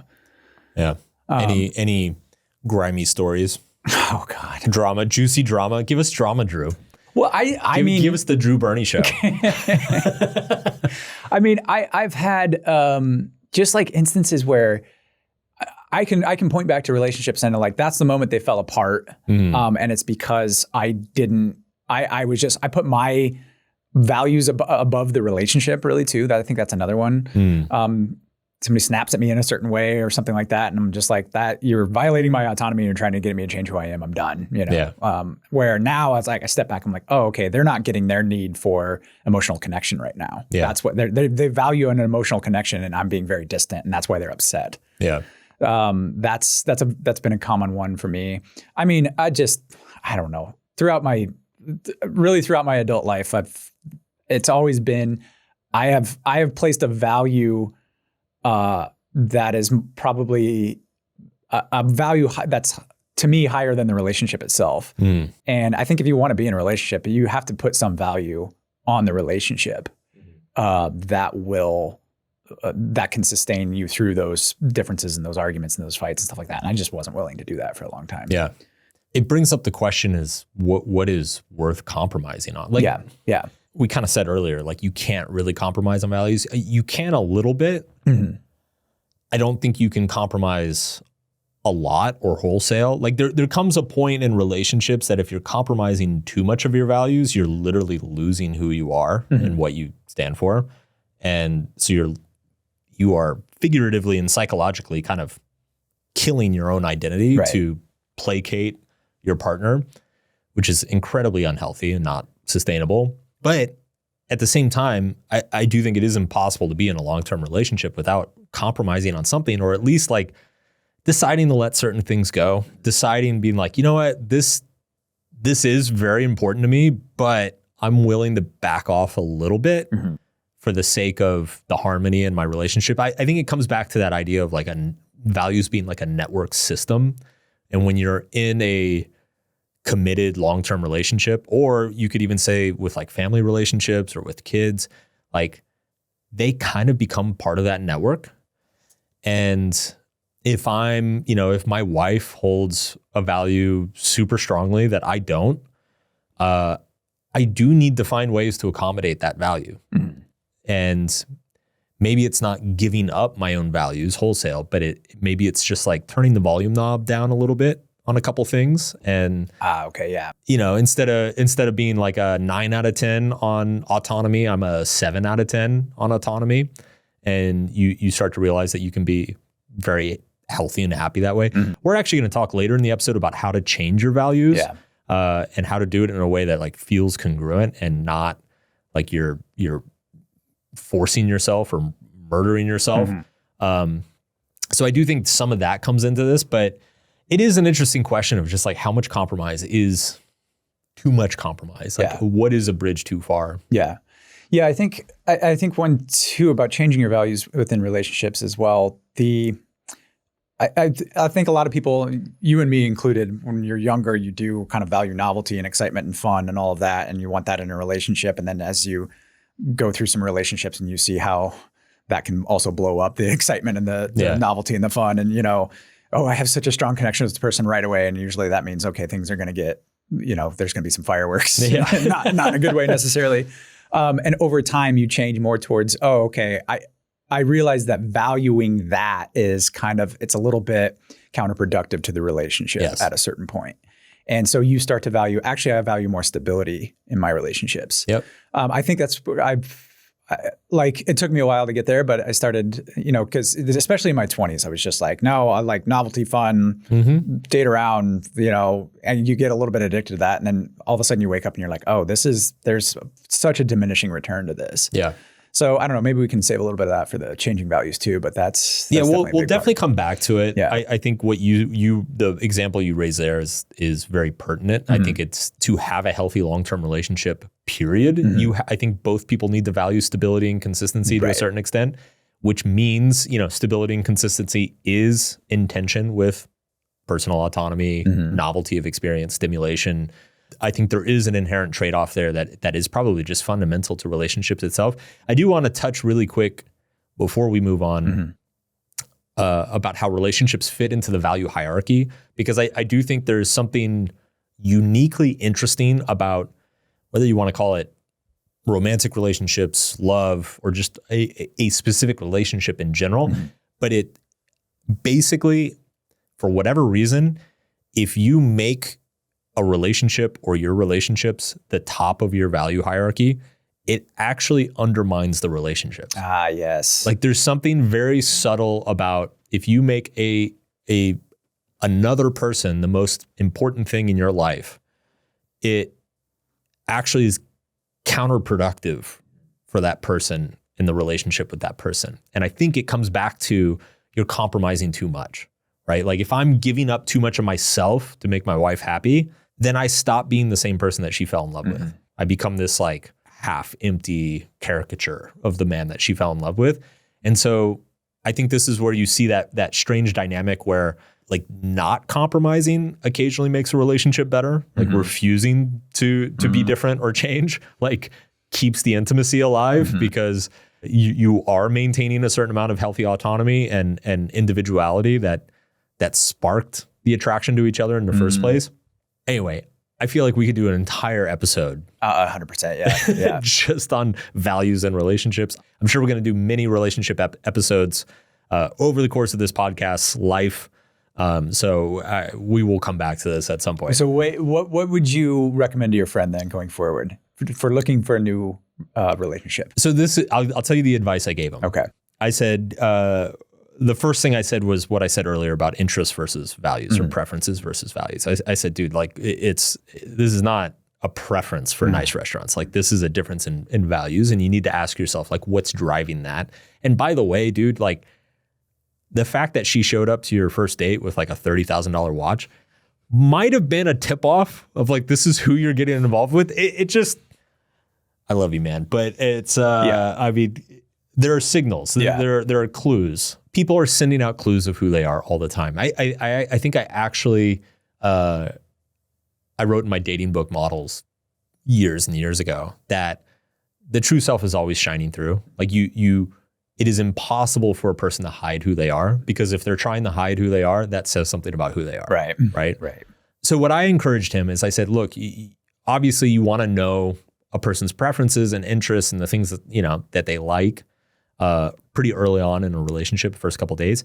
I said, move these values-based questions up to the front as soon as possible. Because one of the things that came up is when they had that first fight on their trip, that was the first time, he'd been dating her for almost 4 months. That was the first time that they actually talked about the fact that she thought men should pay for everything. Oh, wow. And I was like, how do you get that far? Like you have to have these conversations sooner. Yeah. You have to filter for these things really early on. And I understand you don't want to bombard somebody with a bunch of philosophical questions and like asking them like what the meaning of their life is on the first date. I don't know. Or maybe you do. I don't know. But like, I would definitely say within the first month, you should have clarity around those big categories, right? Yeah. Like you should definitely learn what is their attitude towards money. Like how do they see money? What are they motivated by? Like what do they find most important? How are they getting their needs met? What do they think about religion? What do they think about family? How do they spend their free time? Not only like where do they travel on their vacations, but like why do they travel? Like what's the motivation behind it?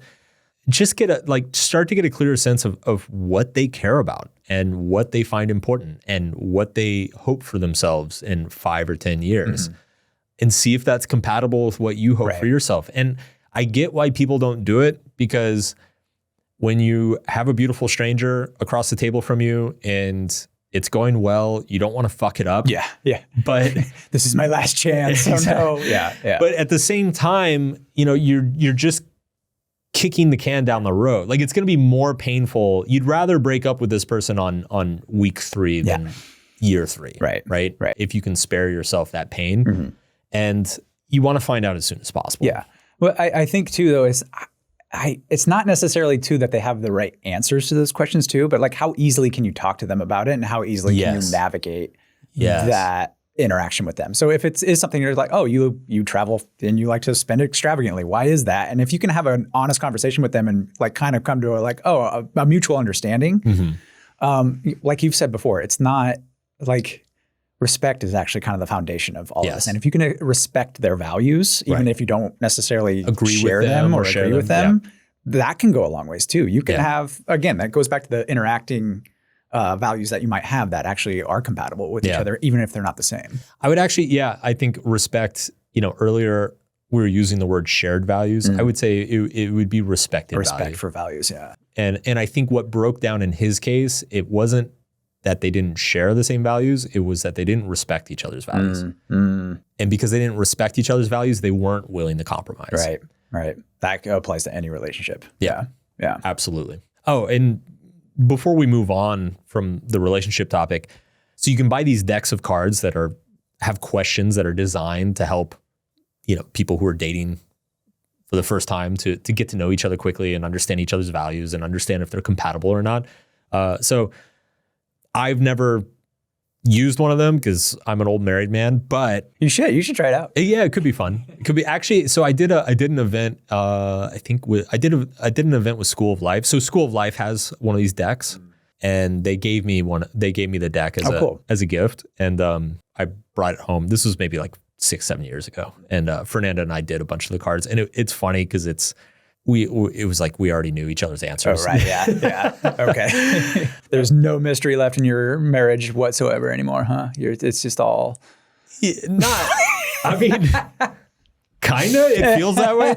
But in a good way. It's funny, actually. So the other night, or maybe like a month or two ago, we were at a dinner party with a bunch of other couples, and all the other couples were either engaged or just recently married. Like they'd all been together for like 3, 4, 5 years.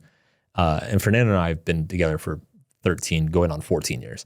And they wanted to play this game. I don't remember what it's called, but it's basically like you draw a card and it'll say something like favorite breakfast. And all the husbands have to guess what the wife. It's like, what's that old game show? Oh yeah. Oh God, I'm going to blank on it too. Dude, what is that old game show?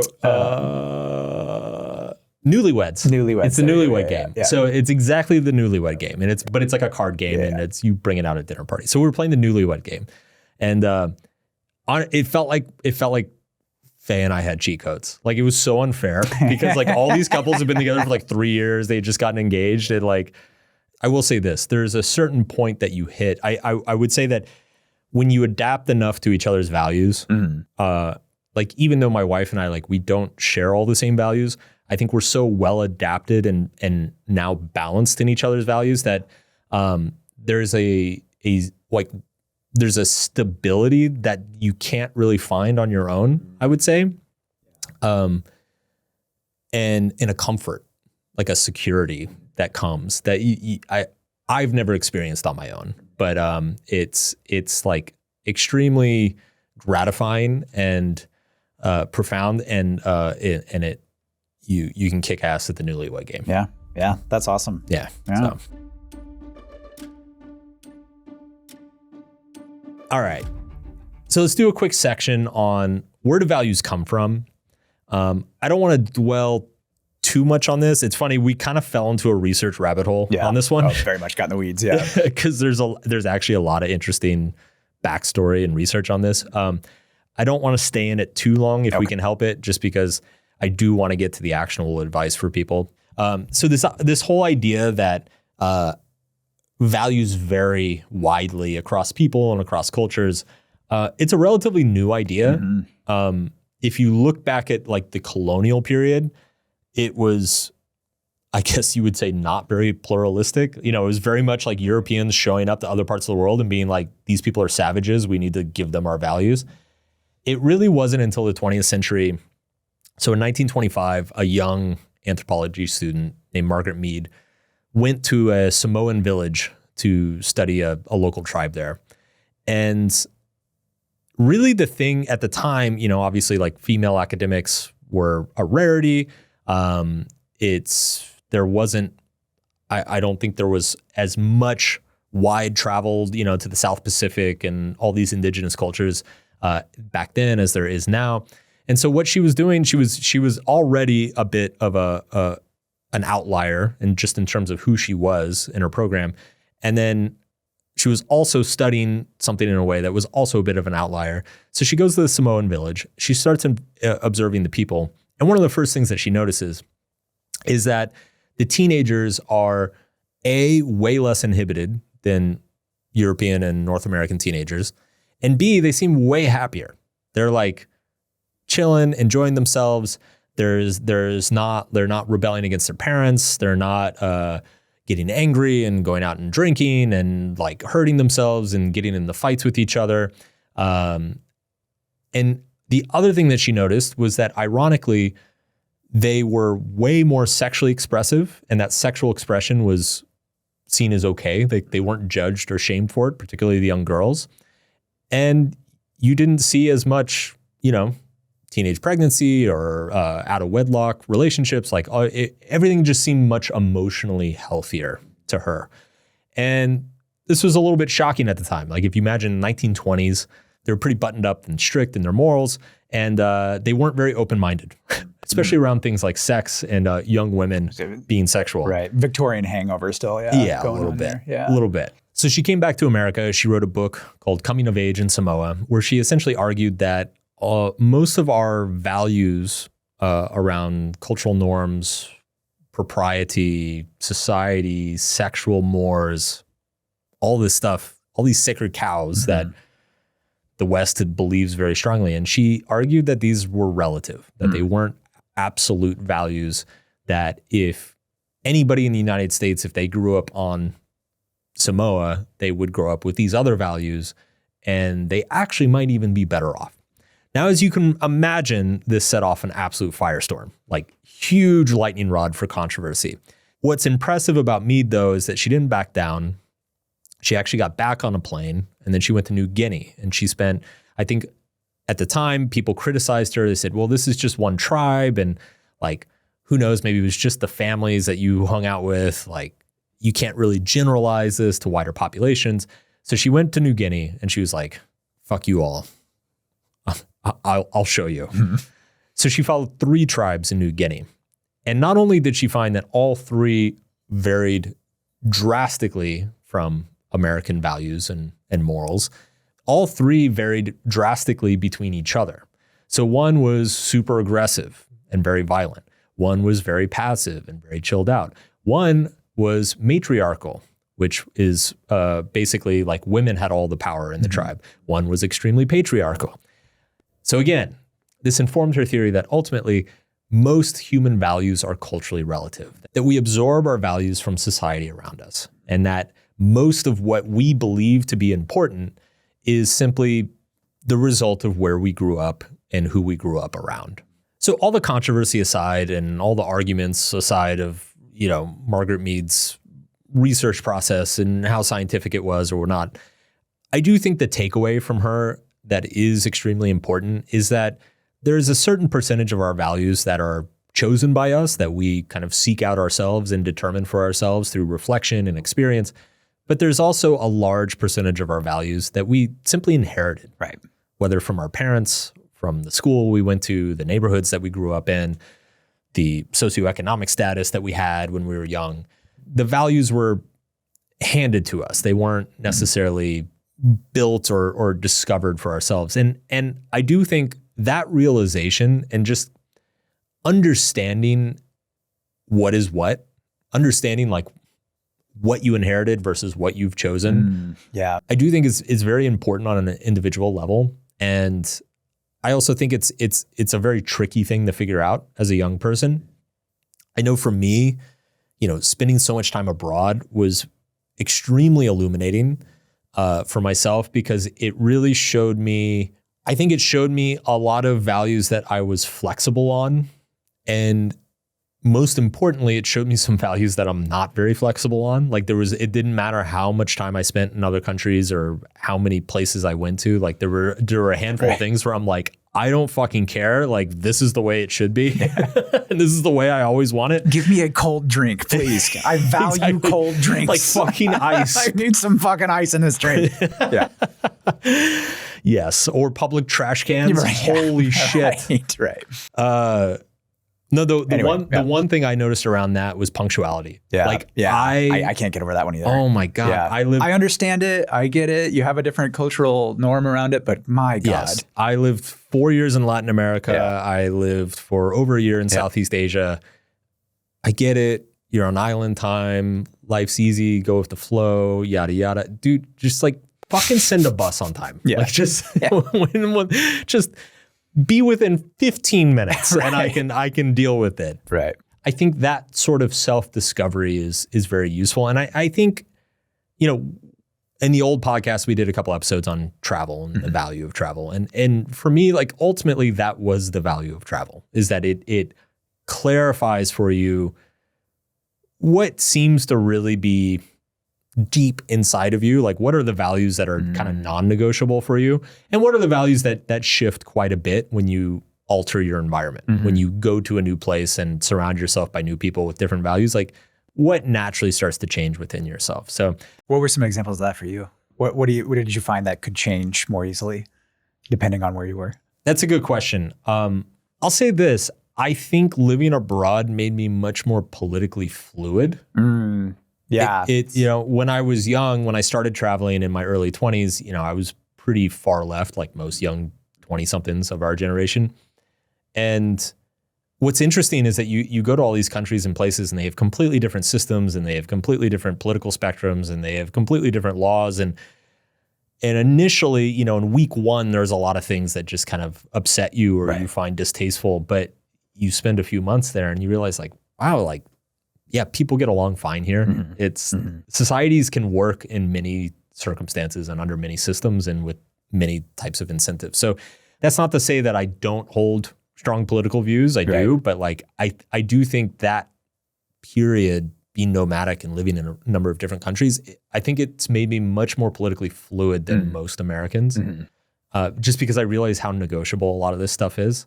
And context dependent and location dependent they are too, right? Absolutely. Yeah. And honestly, that's been such a blessing over the last 10 years because it's like I watch everybody in the United States is like running around like their hair's on fire, both on the left and the right. And I just kind of feel like this weirdo who's looking around and I'm like, guys, it's not that bad. Like, have you been to Venezuela? Like it could get so much worse. Yeah. I flew into Guatemala one time and 3 days later they arrested the president. So it was like, there you go. Nothing, you go. What about yourself? Well, I mean, when I think about this, I usually go back to, because I grew up in a small town, conservative area, and I realize how much of that has influenced me, how much of that culture has really influenced me. So it was a place where self-sufficiency was valued very highly. And again, that's context and location dependent. It was a small town. There's not a lot of resources around. You have to be self-sufficient. And so they are going to lean more towards, that kind of bootstrap mentality that you have out there, and they're going to value things that support that. And then, I've lived in bigger cities and in other countries as well, where that's not the case. And you can be a little bit more, hey, we all need to get along a little bit better and help each other out a little bit more and contribute a little bit more in a collective sense. So I've had very similar experiences as well as when I'm navigating different cultures. And you definitely, once you embed yourself in those, you're right. You actually start to see why they do the things they do rather than just looking from the outside saying, oh, that's stupid. That's dumb. Why would you do that? So it is recognizing the water that you swim in, I guess you could call it. And understanding like what you've chosen and what's been chosen for you, essentially. Yeah, for sure. It was interesting because kind of the successor to Margaret Mead was another woman named Mary Douglas. And she really built on Margaret Mead's research and work. And she really tried to map out what cultural values there were and kind of place different cultures on that map or that grid. And she came up with a 2-dimension framework that, guess what? It's going to sound extremely familiar because it's almost the exact same 2-dimension framework that we've discussed throughout the entire episode. So she called it the grid group framework. So there's high grid cultures and low grid cultures. High grid cultures is very rigid, rules based. They prioritize order and authority, and respect for authority. And low grid cultures are very libertarian, independent, individualistic. And then you have the group framework. So there's high collectivist societies, where it's just very communal and you sacrifice yourself for the larger group. And then there's high individualistic societies. That's the individualism, And guess what? Maps perfectly well into the political compass that we talked about earlier. Also maps extremely well onto Schwartz's 2 dimension tension of between the self-transcendence and self-improvement versus openness to experience and conservatism on the other axis. So there does seem to be these two inherent tensions just within the human mind, period, between the things that we value, and they seem to show up fractally across all sorts of different things, whether you're looking at an individual psychology, which is Schwartz's value framework, you're looking at a politics within a society, which is the political compass, or you're looking at cultural values across societies, which is Mary Douglas's grid group framework. So if listeners are interested in the grid group framework, we've written a bit more in the PDF guide. You can go to solvepodcast.com/values and download it there. We've got some nice little charts and graphs, and you can really nerd out on it. You can nerd out on it. All the citations are there as well. So I think ultimately, Mary Douglas's points are, like individuals, each cultural type chooses its own values and its own trade-offs. And these values become the norms and taboos of that society, right? So, within an individual, you kind of have tastes and distastes. I think within a society, you have norms and customs on the one hand. Those are things that are reflections of the things that we value. And then you have taboos, which are the reflections of the things we don't value, right? And I think just as with individuals, we have a natural tendency to see cultures and societies with conflicting values to ours as immoral or wrong. Ultimately, the fundamental point of cultural relativism is that there isn't any like absolute right or wrong. But I do want to make a caveat here, because the primary criticism of cultural relativism is like, stuff like, what about societies that have slaves or do human sacrifices, or, women can't leave the house or whatever. It turns you into an apologist pretty quickly. Yeah. Yes. What's interesting, and I didn't realize this, but Margaret Mead was very aware of this issue and like struggled with it a lot. Of course she did. Yeah. And to my knowledge, I didn't read all of her stuff, but like to my knowledge, she didn't really find a satisfying answer to that question. I read a little bit beyond this too, and we won't get into this, but like, Sam Harris wrote a book on morality, right? Yeah. And he thinks that if we can find a more objective way to measure morality, we would be able to then objectively compare cultures. And his was well-being, much like Carol Ryff. Like, how do we increase well-being? And does a culture or society increase the well-being of its individuals and its groups and all of that? That's debatable, though, even too. Yeah. Right? My intuition on this is that cultural values are very similar to what Schwartz talks about, which is that you can over-index on a value. Yeah. Right? And when you over-index on a single value, it harms the other areas, the other values, right? And that's true within an individual, we've already talked about. I think that's true within a society as well. Like if you over-index on order and authority, like you are going to sacrifice a lot of other valuable things. Right. Similarly, if you over-index on freedom and autonomy, you're going to sacrifice a lot of other valuable things. More chaotic, yeah. So I almost see it as, again, to come back to my main man, Aristotle, like the virtue is the golden mean, right? The optimal amount of freedom in a society is it's not total and complete, but it's also not lacking either, right? There should be no enslavement or coercion or oppression, but there also just can't be like, chains off, run wild and free, do whatever the fuck you want. Consequences be damned. Like you can't have that either. So like, again, even within a culture, like you have to make trade-offs between the things that you value. You have to give up maybe a little bit of freedom in this domain to promote more social cohesion and harmony in this domain. And I think as long as you're not going to any extremes on any dimension, you're probably within the realms of morality, which interestingly, Aristotle is the only framework that we've talked about that like he did see this as a moral question. He did see excess as a failure of morality. That becomes a little bit more apparent when you look at it on this like social scale. Yeah, I think another example, you and I have talked about this before, is like a lot of Latin American and Asian cultures put family as a very high value in their systems, right? Whereas more individualistic cultures like the United States and Western Europe, we don't as much.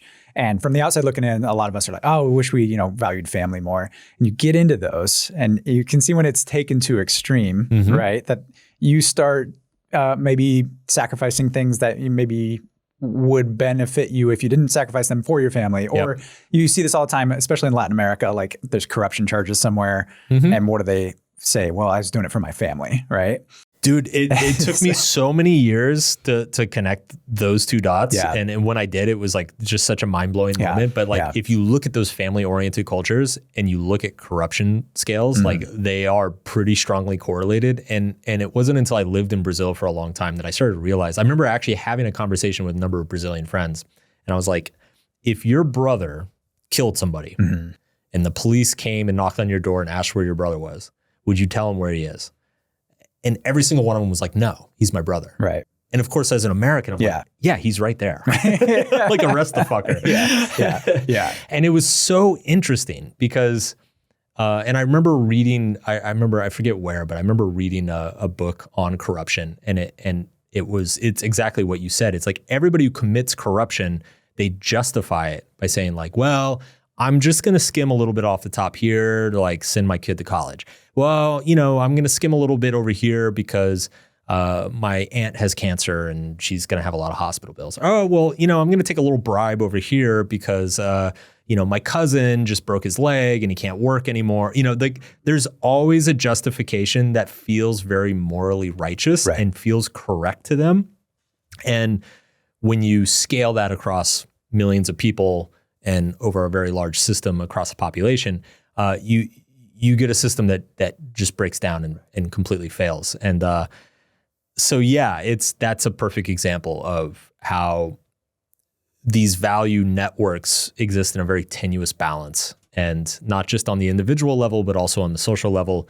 And so we would be remiss to talk about where values come from without talking about, we've talked about the nurture side, right? It's like the environment you grow up in, the people you grow up around. We would be remiss to not talk about the nature side, right? How much is there a genetic component to what you value, what you find important, what you find moral and immoral? It turns out there probably is. Right. Yeah. Yeah. This comes from Jonathan Haidt and his moral foundations theory. Now, obviously, now he's moved on to social media, trying to save the kids, saving the kids from social media. But he started out in moral psychology, actually. And he came up with this whole framework called the moral foundations theory. And essentially what he says is that we have evolved a set of moral foundations that are kind of like taste buds. They're kind of like tastes for different moral configurations, if you will. And he came up with, well, there's 6, but he said there's at least 6, basically. And I'll just list them off real quick. They are care, fairness, loyalty, authority, sanctity, and liberty. Okay. The moral foundations theory basically posits that we all have these values, those values, okay, those 6 values in some way. It's just that we prioritize them differently. And he said these proclivities, these foundations, they evolved for specific purposes, right? Like, so care, the care foundation evolved so we would care for children, right? And then it got co-opted into a value system, right? Same thing with like fairness and cheating. If we're going to live in groups, we need to be able to spot cheaters and have some sort of cheating detection mechanism and punish them if we find them cheating. Authority, we need to have group order, all that kind of stuff, okay? So essentially, these helped us cooperate and live in groups, survive, thrive, reproduce, propagate the species, right? Everybody has these. It's just they come in different configurations. That can be influenced by culture, like we just talked about. But there probably is some genetic component to it as well. If we're talking about this from a political standpoint, then what he's found, the multiple tests, this has been replicated many, many, many times, is that liberals tend to prioritize the care. It's like the care versus harm foundation is what he calls it, as well as somewhat the fairness and cheating foundation, okay? Conservatives, interestingly, kind of use the whole palette, all 5 or 6 of these, right? They do prioritize care and fairness like liberals do, but they also prioritize these other ones. So like loyalty to your in-group or loyalty in general, but mostly that's an in-group type of thing. Loyalty versus betrayal, authority versus subversion, sanctity versus degradation. That's a big one for the conservatives as well. It's kind of purity value. And then liberty and oppression. It's interesting because I feel like the last 10 years, the left has been big on purity. It's a different form of purity, though, isn't it? Yeah. It's like a thought purity. Yeah, there's more thought purity, or well, there's always kind of been purity around like, oh, what do you eat, right? Yeah. That's kind of a left thing too. You shouldn't be eating these processed foods and stuff like that. But it's simple. Yeah. More like big picture, they're more concerned about care and harm. Yeah. Conservatives more loyalty, sanctity, authority. Yeah, liberty, oppression. What's interesting too, I think, these are all based in like an emotional reaction. You have an emotional. People argue about politics and they're always arguing about the facts and the ideas behind it. But all of this is incredibly. The very good point that I'd love to hear an argument about a fact. The very good point. It's been a long time. That Haidt makes is that he has this analogy of the elephant and the rider. So he wrote about this in the book called The Righteous Mind. It came out in like 2012, I think. All right. And he thought, oh my God, political polarization is crazy. And we were all like, hold my beer. Like, this is going to get worse, right? Dude, I have such a good segue coming up in 5 minutes. But keep going. Okay. But he said, he has this analogy with the rider and the elephant. And he's like, look, the elephant is in charge. You've made similar analogies like this. The elephant is in charge. The rider, what he calls the rider on top of the elephant, comes along after the fact and justifies whatever the elephant is doing. Right. So the elephant really pulls us. The rider is just there as kind of our lawyer to be like, well, this is why I'm doing it, obviously. Yeah. It's always after the fact, though. Yeah. Okay. And so these moral foundations are all emotionally based and emotionally tugging us in different directions. And what I kind of thought about was like, okay, if conservatives are using the whole palette of these moral foundations, it makes sense that they are conservative, that they want to conserve and not change because they feel that pull in all these different directions. Whereas liberals kind of just have this emphasis on care and harm. That's kind of like their main moral foundation, then they're okay changing everything in order to optimize for care and harm. Whereas liberals are like, no, care and harm is important, but so is, liberty. So is being loyal to the people around you and having a community and a group that can support you. And so they don't want to mess up that balance as much because they feel that emotional pull. So I think that was kind of an unlock for me where it was like, oh, okay, there's this really deep-seated emotional basis for these values. And it's obviously because, they've evolved over hundreds of thousands, if not millions of years. And so you can't really reason with someone. You can't reason them out of their values. You can't convince somebody to stop caring for people they care about. Right. Or, exactly. Right. Or you can't convince them to, not want freedom or not want fairness in a system. Yeah. Yeah. There's really no argument. There's no logical argument against those things. There's an interesting little thing too about the fairness foundation as well. He found that liberals are, unsurprisingly, they see fairness as equality, right? They think a system is fair if it comes to roughly equal outcomes for people. Not necessarily outcomes, but even opportunity as well. Right. Whereas conservatives are more concerned with fairness as it pertains to proportionality. Okay, so if somebody contributes more, well, a conservative would think, well, they deserve more then, whereas a liberal would be like, well, yes, I get that, but also at the same time too, there's all these systematic disadvantages that they have, and so there should be some equalizing mechanism there too. So there's a butting head. It's not that conservatives don't care about fairness, it's just they have a different idea of what fairness means. There's different definitions. Which both are totally justified and valid. Like 100% valid. Yeah. It's so funny that these contradictory and intention value systems, like the more we talk about this, the more it's so clear that these are baked in as a feature, not a bug. Yes. Like you are supposed to feel torn as a human, right? Like that is, I almost think about it as like, we all have like committees in our brain, right? Like let's imagine that, whichever values framework you want to pick here, it could be 9 people, it could be 6 people, it could be 5 people, whatever, are sitting in your brain and they're like arguing about each decision. And sometimes every once in a while you'll get like a unanimous decision, right? It's like there's a 6-0 vote and it's like, oh, that's a no-brainer decision. This is the right thing to do. But most big decisions, it's like 3-2 or 4-6 or 5-4 or something. And you just feel like so torn. You're like, this doesn't really feel fair, but it's also good for the people I care about. But it's like, not really aligned with these other things I care about, and like you just kind of agonize over it. It's super, and that's most decisions or most situations. Yeah, it's most decisions. Yeah. So my banger segue here, the rider and the elephant. That's a facsimile of something that Plato talked about, which is the rider and the chariot, which Jonathan Haidt also mentioned in the happiness hypothesis. Yeah. So Plato, allow me to nerd out a little bit here. If you read Plato's Republic, one of the most interesting things about the Republic, I mean, there are all sorts of interesting political points that he makes, and it is kind of considered the foundational text of Western political philosophy.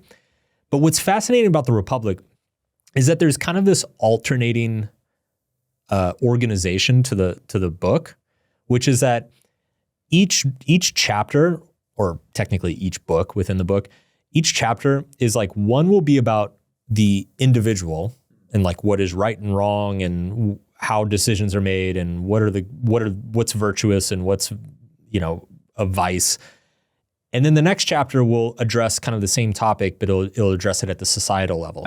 And throughout the whole book, Plato, like, you can tell he's bending backwards and pretzeling himself to keep this metaphor alive through the whole thing, that like what is personal is also social and what is social is also personal. So like towards the end of the book, like he sets up this whole framework of how our individual psychology functions. And he kind of talks about this of like, he talks about the rider and the chariot and how like we have these like competing drives and motivations and how we have to like balance them properly with each other. And if they get out of balance, then we start making poor decisions, and it's like very damaging and harmful for our individual. And then the very next chapter is about the same thing for society. And how we have all these conflicting interests in society and how we need to find mechanisms and systems to balance them properly. And if anything gets out of balance, then we're going to make bad decisions and it's going to be harmful for society. So it's funny, I was like kind of amused by this, especially as an author. I was like, this is a really interesting, like he's really holding on to this very hard. And then I started researching this episode. Yeah. And I was like, motherfucking Plato, man. Like, it is really impossible to ignore the parallels and the fractal nature of how values exist within the individual and also within the society. And, obviously I don't think Plato's framework was perfect. I don't think like his prescriptions were perfect, but like he clearly was tapping into something very fundamental and very true. And it's interesting because I remember reading it. I think I read it in like 2018 or something. I found it absolutely fascinating. Plato and Aristotle, like you can really never go wrong going back and reading them again. But I didn't take it super seriously and I didn't think about it on a day-to-day basis. But like prepping for this episode, and especially now that we're recording it and talking out all this stuff that you and I have been researching for months, it really is, it's kind of become impossible for me to not see, the same way we talked about how like a healthy individual has a well-balanced network of values and opposing values that are counterbalancing each other effectively and other values that are harmonizing each other. It's impossible to kind of not see that play out within a society itself or across societies. And I almost think you could kind of look at history as a series of societies getting out of balance or over-indexing on one particular value, it having dramatically negative consequences, and then the corrective to that out of balance, right? So you could look at, sorry, it's the internet. We're going to get there eventually. It's Hitler. You could look at the Nazis, right? You could look at the Nazis as like just a insane over-indexing on certain values that we all have within us. And then there had to be like an intense corrective measure to counterbalance that, to bring it, to bring balance back to the force, as a Star Wars would say. I think it can also work in a positive direction. And so it's just like, it's a very interesting thing, I guess, philosophically. It's super interesting that I feel like I can kind of see the matrix in terms of like how all this stuff functions. And it's super cool. I mean, we're going to, in a minute, we're going to start getting into like the applications and, how to change your values, how to figure out your values and change them and work with them and alter them and all that stuff.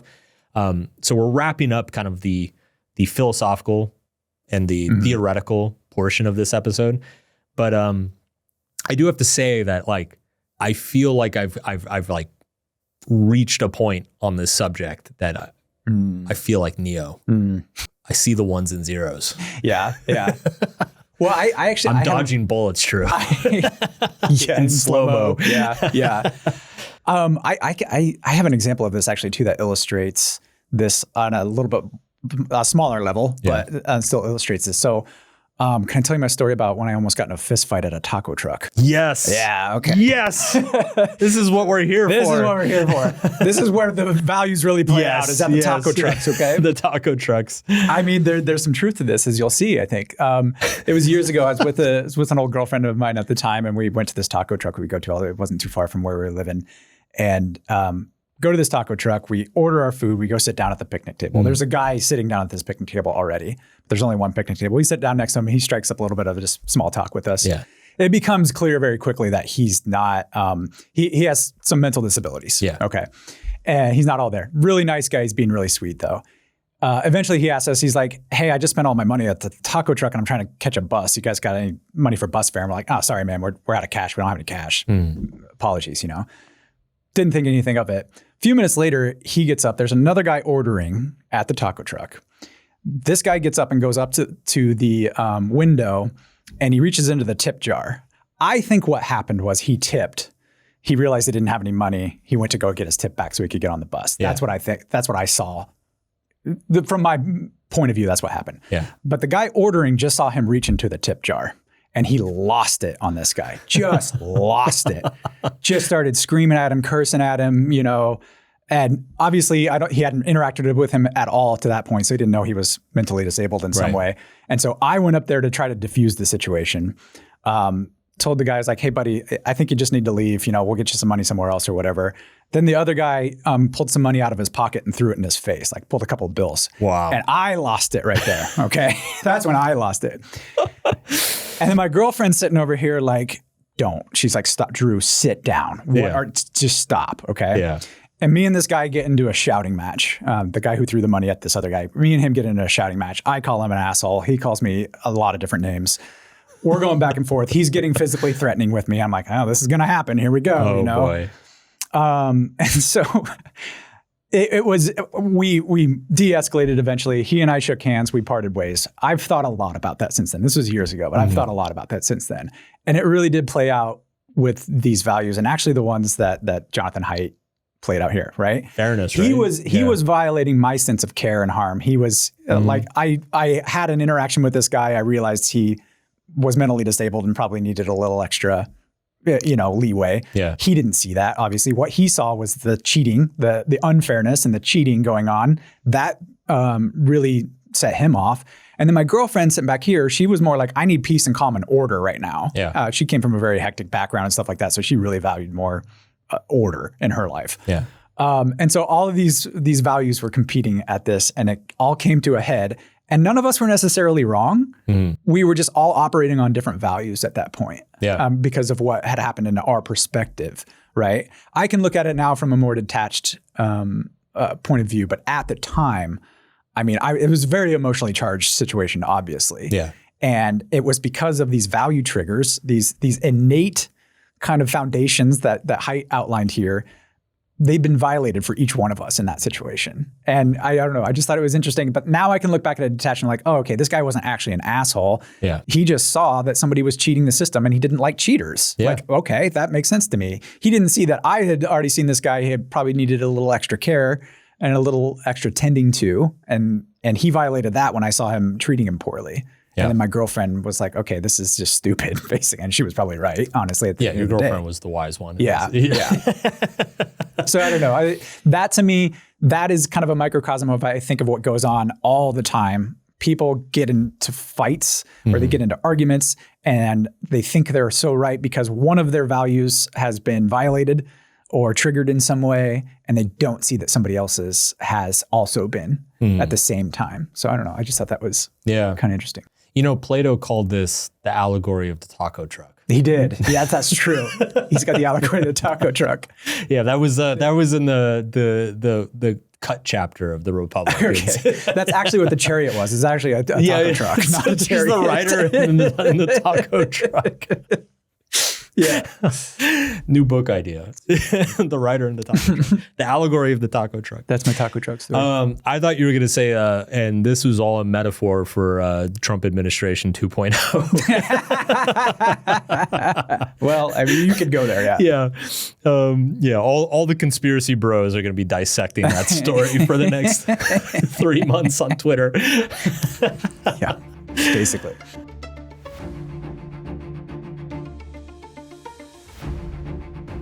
Drew, I've come to a realization. Okay. The blazer was a bad idea. Yeah, because we're in hour 3 or 4 here, and I'm sweating like a fucking pig. Yeah. What I've discovered is that my value for professionalism is not very high on my hierarchy. Lesson learned. You would change your behavior going forward now? I definitely value my own comfort. That's good. And lack of sweatiness a little bit more. You could shed it if you want to. I think that's okay if you I really don't want know, to. man. Okay, keep it classy. How are we going to be credible if neither of us is wearing a blazer? I'm not going to help your cause at all. That's for sure. What are we talking about, Mark? What are we at now? Where are we going to? Okay, we've talked quite a bit about what are our values, what do they do, why are they important, where do they come from? It's finally time to get into the application. Like, how do we figure out what our values are? Mm-hmm. How do we change our values? Mm-hmm. And how can we adapt to our values moving forward? So from here on out, we're getting into the nuts and bolts, the takeaways, the applications, starting with actually determining your core values. Yeah, figuring them out. Yeah, because it's very ambiguous and unclear. And, we've, up to this point, we've had a ton of these conversations. We've had a bunch of little anecdotes and like, oh yeah, when I was young, I used to feel this way. And it's really hard to get actual clarity on like, what are your values? Roughly what order do they come in? And so I think it's probably useful to kind of go through a few exercises to help people clarify doing that. We're going to start with something called the desert island visualization. One of the things that I find is really clarifying for people is that like a lot of people, we talked earlier about how there's like a murky line between what our values are and what the people's values around us are. And how do we know that we're actually doing something for ourselves versus just doing something to please other people? And so I think one of the kind of the initial useful exercises is simply practicing a thought experiment of like removing those social pressures. So the simple version of this is that imagine you're on a desert island, and the desert island is absolutely abundant. So it's everything you could ever want materially is there. Any like video games you enjoy or hobbies you might have or different foods that you might want. Like hypothetically, you are capable of doing anything on this island that you can do off of the island. Okay. But you're alone on the island. Mm-hmm. And so the question is, what do you spend your time doing? Oh. Are you reading? Are you watching TV? Are you painting? Are you making music? Okay. Are you learning a new skill? Are you studying a language? Are you like, what are you doing? Yeah. Right? What would you do? When you said reading, I was like, oh, I'd definitely bring a bunch of books because I love that. I still think I would work out. I actually think I would, even though I think I started working out to look good for other people, but I still think I would because I feel so good about it. Yeah. So I think I would definitely still work on my health because even if you're alone, there's a lot of value with that. Yeah. And I would explore all sorts of creative stuff too, just anything and everything. If nothing mattered, if there was no social pressure around to judge my work or anything like that, I think I would go nuts with that. Yeah. In an ideal world. Those are the top of mind for me anyway. What comes to mind for you first? It's funny because I don't think my life would be that different. Oh, Mark. Wow. That's that's a huge flex. I should say that in a lot of these exercises, that is kind of the ideal response. Right. Yeah. Because it's like, if I was alone on a desert island, I would probably spend most of my time reading and writing and playing video games, which is basically what I spend my time doing now. Right. So, and running on the beach, which I also do now. So that's the goal. That's the goal, is that if there is a large discrepancy, if like all the things you would do on the island have nothing to do with what you're doing in your day-to-day life, that's a sign. Okay. That's a sign that a lot of what you're prioritizing in your life are not actually your values. It's the values of the people around you. Okay. Another useful exercise is to imagine your funeral. This is almost kind of the opposite of the desert island exercise, because this kind of reintroduces the social pressure, but it's also asking yourself, what do you want to be known to other people for? Right. Like, it removes you from it. it removes yourself from it. Exactly. So the second exercise is imagine yourself at your funeral, and what do you wish people would say for your eulogy? Mm-hmm. What do you wish that people would say about you if you died? Yeah. Mine is, I hope they say he gave more than he took. That's, I think I've heard that somewhere. That sounds like a Gary Vee thing or something. I don't know. But that really rings true to me. I hope everybody says, yeah, he gave more than he took. That's like the core of benevolence. Yeah. Yeah. Like all the way through. Right. That was an easy one for me. Like that one came to me right away. And I was like, okay, I hope I'm living that out too. And I feel like I am. So there again, I think I'm in alignment with that, which is good. It's funny. I'm trying to think. I'm actually kind of having a hard time with this one. Yeah. Oh. I was about to make a joke of like, I don't have friends, or I don't like people. I don't want Mark you at didn't like anyone. Yeah, I don't want you at my funeral. Don't come. You're not invited. Everyone go home. I think what I would want people to say is that I was authentic, and I stood up for what I believed in, and ultimately I was a net positive force in the world, right? Right. That I gave a shit, essentially. Right. So what's that underlying value then? Like a contribution or I think there's some benevolence. I think there's some benevolence in there. Authenticity is definitely, that's kind of the first thing that came to mind. A little bit of self-directed, it's like I did it my way. Right. Right. Like I wasn't afraid to like strike out on my own path and try things differently. That feels important to me. And then, the contribution feels important as well. Like, leaving some sort of legacy or. So, okay. What if somebody has the answer to that? I think I'm borrowing from something you wrote one time, like he fucked like a wildebeest and had the best golf swing I've ever seen. Yeah, right. Got the wordle in two every time. Yeah, yeah. Yeah, well, unless you're Tiger Woods, like I doubt that's realistic. Yeah. So that's a mainstay of the social media account. It goes, nobody's going to stand up at your funeral and say he fucked like a wildebeest and had the best golf swing I've ever seen. I think the point there is that ultimately when you're dead, you don't really care about impressing people anymore. So what's the value you're really leaving behind? Like what's the statement you're leaving behind? What's the legacy you're leaving behind? I think it's a useful thing to think about. I do think ultimately the things we care about, they should be greater than ourselves in some sense. Like I think our highest values, like the top of the pyramid, are really things that we should put above ourselves. Yeah, right. Like there's that everything we know from the philosophy and psychology kind of states that like that is the optimal arrangement, is that the self is high on the pyramid, but it's not at the top. Right, right. Yeah, so I think if you are like, if for whatever reason, I don't think very many people would think that, like, oh, this is what I want people to say, I fucked like a wildebeest and had the best golf swinger ever. If those kinds of things are coming to mind, maybe reevaluate that a little bit. Yeah. It's a sign that you're looking for a lot of validation. Yeah. What's another one? This one was very clarifying for me. Look to frustration in your life as clues to your values as well. What sets you off? What's your pet peeve that you have? One that comes up over and over and over again.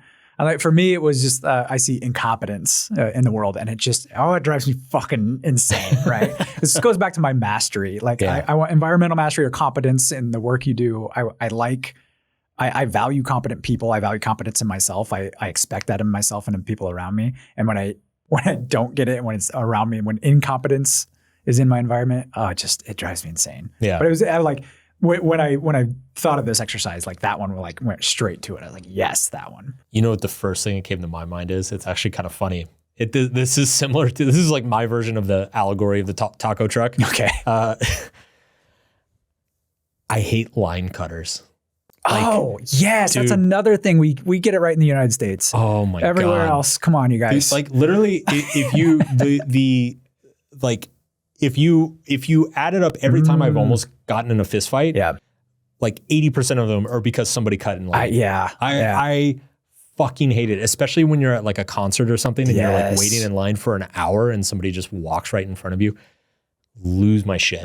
Absolutely lose my shit. I'm always that guy who's like, no. Back. Back, go. That gets to the fairness, right? Yes, it absolutely comes down. And fairness is a huge thing for me. Fairness and fairness, justice, integrity is like a big thing for me. But it's, I do think for me, it's fairness is more, it's less about equality and it's more about integrity. Yeah. Like integrity, honesty, and integrity are like huge things for me. The rest of us stood in line, you have to too. Exactly. That's how it works. Exactly. Yeah. And like the way this plays out in my career is that like I mean, as you know, there's a lot of bullshit in this industry. There's a lot of shortcuts. There's a lot of things you can say to get some audience or get some money, like a bunch of, little hacks and stuff. Right. Shortcuts. Yeah. I can't do it. Yeah. I can't do it because if I don't honestly believe it's helpful to people, like I just can't bring myself to say it. So that's a huge one for me. Okay. Yeah. It's no taco truck, but it's the best I got. What else? Okay. Ranking and prioritizing. If you would just put two values up that you're trying to decide between. I like this. This is choice. This is like, what's that movie, Sophie's Choice? Where it's like, I don't think I've seen that movie. Oh, I think it's about a mother who has to choose between two of her kids. Like she like has to decide which of her two kids dies. Oh, okay. Sounds great. I should really check that movie out. It's just a bundle of fun. Take the whole family. So I kind of imagine like a Sophie's Choice arrangement here where like you put two values, maybe in the gallows and like put a noose around their head. Getting a little sick here, and then you have to like pick one, right? So it's like you have to live the rest of, so let's go with like honesty and competency. Okay. So like honesty and competence. Oh yeah. Gun to your head. You have to live the rest of your life without one of them. Which one do you pick? I'm going with honesty. That was a gut reaction. You get rid of honesty. No. I would choose it. I would choose. Yeah. I would get rid of competency, I think. And it would drive me insane. Yes. And I would hate it. But I would rather live in an honest world with a bunch of incompetent morons than like a bunch of lying assholes who are highly competent. Yes. I totally, what I just did there? I just made all that up after the fact too. Yeah. I did this is the whole John Haidt thing, right? Yeah. That was the writer. Your writer was justifying my elephant there. Yeah. My gut reaction was honesty, and then I made up a reason for why. Yeah. I'm with you though. And actually I think you could actually argue that dishonest competency is like, oh, that's it's the definition of evil. It's malignant. Yeah. Right. Yeah. Right. Like that's like Darth Vader, right? Like okay. that's Yeah. Of course, in the real world, we don't have to make those choices, luckily. I mean, sometimes maybe we do. Or do. Yeah. We could be in the Matrix once again. I mean, have you seen the recent elections? Good point. Fair point. Typically, we don't have to choose between those, but yeah. Yeah. No, that it is an interesting thought experiment of, I mean, you can get yourself in some really ugly situations, right? Like if you think about, I don't know, like community versus career achievement, right? Gun to your head, you can only have one. Which one do you take? I would probably take career achievement, which is not the quote unquote correct answer. But if I'm being honest, that's what I would take.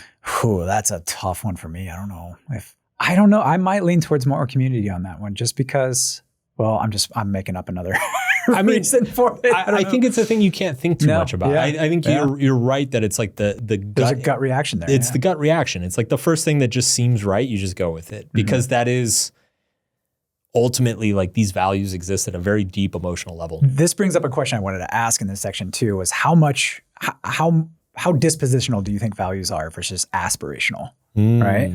Because I think a lot of these, like when I came down to it and when I was going through like, okay, really decide my values, and I do this every couple of years, like what am I valuing right now and this and that, it's a gut thing. It seems like such a gut thing to me, but I don't know how much of that is like, there probably is some mix of genetics and culture and socializing and all of that. How much of these are dispositional versus aspirational? And we'll get to the change part, I guess, changing a value too. But can you aspire to change a value? I don't know. I think you can. Yeah. You think that, I mean, there's some personality component to it too, though, right? There is. Because like, for instance, my mom and my sister were both social workers, and they're like, both of them, like, business, just thinking about business kind of drives them nuts. They're just like, oh, whatever, you know? And they're just, both of them have hearts of gold. And social work makes sense for them. Somebody who's like more achievement based, though, is going to look at them like, why would you be a social worker? That's insane. Yeah. Right? So, well, there's probably a very dispositional factor that went into that. There is. So I think you can be aspirational at the margins. Right. Yeah, okay, I don't think you can wholesale. So let's use the example. I think achievement and community in my life is like a really good example of this, right? So even if I bullshit you and said community here, because that's the thing that you're supposed to say, and you know, whatever, it does not take a rocket scientist to look at my life over the last 10 years and be like, clearly you value achievement more because you've like just worked like an insane person. You've designed your life around it. Yeah. Right. And like foregone community and connection repeatedly through your choices. That's part of it. But that being said, I can look at my life, like understanding what everything I know about psychology and well-being and human flourishing and whatnot. It's very clear to me that it's like, yeah, I could use more community in my life. Like that would make me a more balanced, better functional person if I like maybe de-indexed on achievement just a little, like maybe bring the volume knob down from 10 to a 9 and then dial the community up from like a 4 to a 6. Okay. Like if I can manage that trade-off, that's probably overall a beneficial trade-off in my life, but it's hard. Right. So I would say in that sense, a value can be aspirational, but I don't think you can go from like, I'm trying to think of something like I genuinely just don't fucking care. So like formality or propriety, like we're making the jokes about blazers and stuff, right? Like if there's anything I just genuinely do give zero fucks about, it is like formalities, like impropriety, social, like I do care about social norms, but like, you know, stuff like your, you know, when you go to this sort of event, you're supposed to wear your tuxedo like this and always touch this fork first. Like, I don't fucking care. Don't care. Yeah. Never will. I'm with you on that too. I don't care whose princess you are. I'm going to eat with job titles. I'm from Texas. I'm going to eat with my hands. I don't care. Yeah, so I don't think I can aspire to start caring about that. Like ultimately, if I do aspire to start caring about that, it's probably because it's becoming an instrumental value in something else. I'll give you an example about that. So we were joking about Tiger Woods earlier. Yeah. I almost had the chance. I had the chance to play golf with Tiger Woods. Oh, okay. And I didn't. Like unintentionally, I didn't. The hilarious part about this is that I hate golf. Okay. I was gonna say. So the story behind this, I was doing Will Smith's book, and Will is a good friend of Tiger's, and Will loves golf. He's like fucking obsessed with golf. And I was hanging out with him in Miami, and we were like having dinner or whatever. And Will just like very casually was like, "Hey, do you want to play golf tomorrow?" And I was like, "Nah, I don't really play." He's like, "Oh, okay, cool." And then like Will's manager came over and he's like, "Hey man, I think you should go to golf with him tomorrow." And I was like, "Dude, I don't play. I'm going to be..." And like, I know enough about golf to know that if you don't play golf, you're going to embarrass yourself. And you are going to slow everybody down. Like you drag the whole game. Right. Like it makes everybody miserable. And so I was like, no. I'm like, it's not going to go well. And he was like, he looked at me, he was like, "You should really go to this golf game." And I was like, I'm tired. I don't know. I was like, this is kind of weird. There's a lot of pressure. I was like, no, I'll just catch up with him after. Anyway, come to find out, the golf game was with Tiger. Okay. And the next day I saw Will and he like comes in. He's like, "Man, just had a great golf game. Man, we were playing with Tiger Woods. You should have come out." And I was just like, what the fuck? What the actual fuck? And so I went through this minute phase in my life where I had this realization, which was like, okay, really rich and successful people love golf. Right. And I just passed up on like 4 hours of intimate FaceTime with Tiger Woods and Will Smith that if I just knew how to swing a fucking golf club, I would have had that, right? And then I started thinking, I'm like, how many other people are there in the world that if I knew how to swing a golf club, I could have that sort of FaceTime and have that access? And man, like you're just out on this golf course by yourselves and like nothing else to do. And so you're just chatting and like you get to know each other and like you really build a relationship and all this stuff. And I'm like, wow, knowing how to play golf, like now I get it. Now I get why all those fucking corporate douchebags and CEOs and stuff play golf all the time. Because it's like the best networking activity there is, period. So I was like, okay, I got to pick up golf. And so I went through this phase for like 4 months where I'm like, I got to learn golf. I got to like start liking golf. And so I went to a driving range with a friend. I was fucking terrible. And then I went to another friend's bachelor party and we played golf with a bunch of guys. I got through like 10 holes and I was like, I hate my life. I want to go home. And then I went home, visited my parents. My dad's obsessed with golf. So I was like, I told my dad, I'm like, you got to take me out, play golf with you. Like, teach me how to play this game. Teach me how to like this thing. Anyway, long story short, after like a few months of this, I'm like, I fucking hate this game. Like, what? There's absolutely nothing redeeming about this for me. There's nothing I like about it. I'm absolutely terrible at it. And I realized, I'm like, what am I doing? Like, this is not, I don't actually value this game. Yeah. I value what this game gets me. Mm-hmm. This is my achievement value at work, right? Like, the only reason I care about this is because I think it's going to like get me an in with people that I might want to have an in with. I'm like, that's stupid.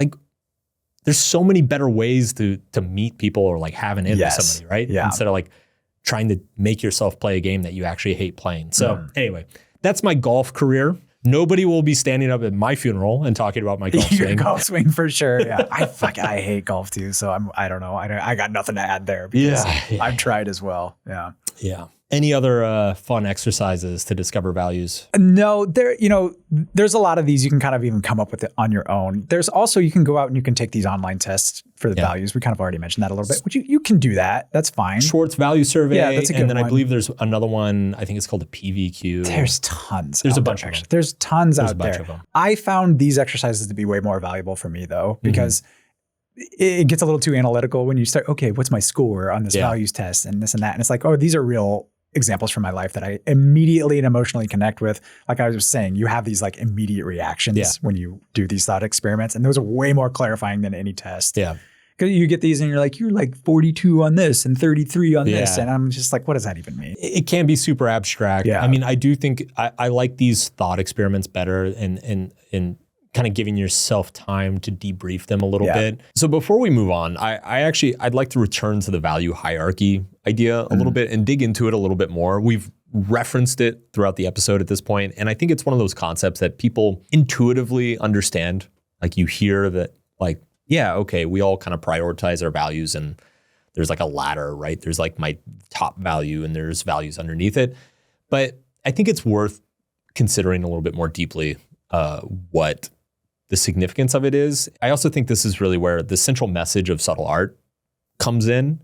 Because if you think about the whole concept of not giving a fuck, like the point that I make in the first chapter of that book is that there's no such thing as not giving a fuck. Mm-hmm. Really all there is prioritizing things that deserve to be prioritized above the things that don't deserve to be prioritized. Like generally when people are like, wow, I really wish I didn't give a fuck about this. What they're saying is, I wish I didn't care about this as much as I do, right? Like you're always going to care about what other people think of you. You're always going to care about obnoxious people hating on you on the internet. You're always going to care about, I don't know, like whether your shoes are cool or not. It's a very human thing. That's not going to go away. What does change or what does go away is your prioritization of that. And if it's not properly prioritized on your value hierarchy, if your highest value is something that is actually very superficial and unimportant, then you're going to suffer pretty intensely because of it. So really the value hierarchy is kind of the basis of the not give a fuck framework. And in the book, I really tried to kind of outline what I saw as good values. I said like you should value things that are ultimately within your control, that are not tenuous or short-term or superficial, that you should really focus on like long-term abstract principles.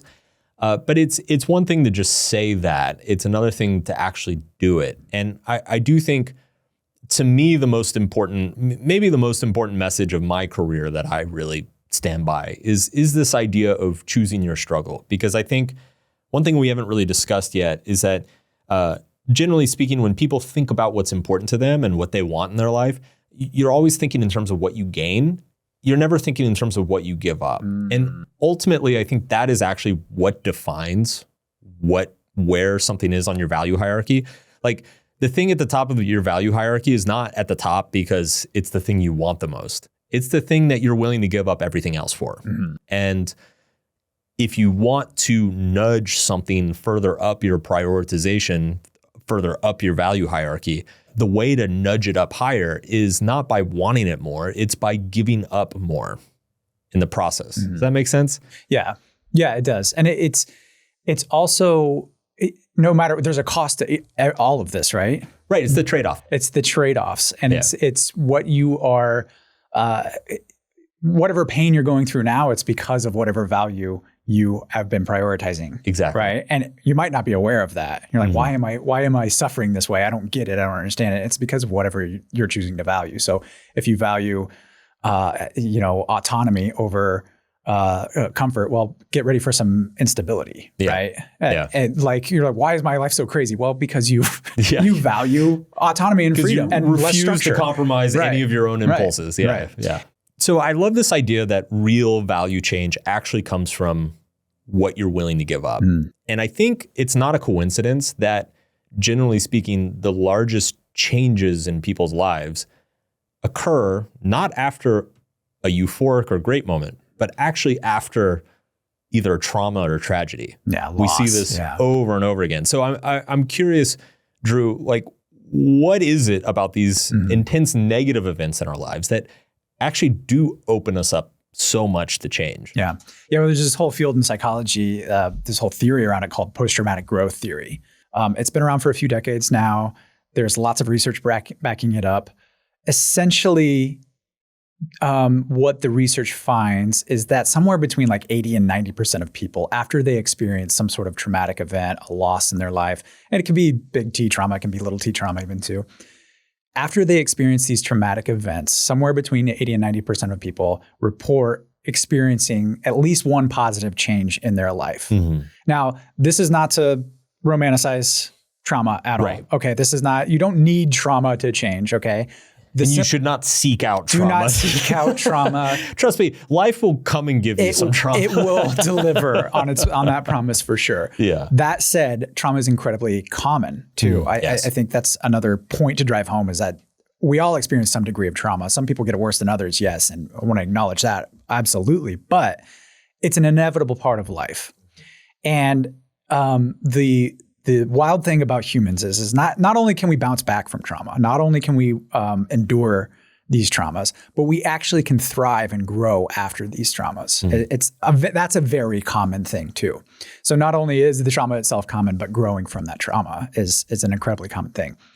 There's 5 domains that researchers have identified for areas of growth that people experience after a trauma.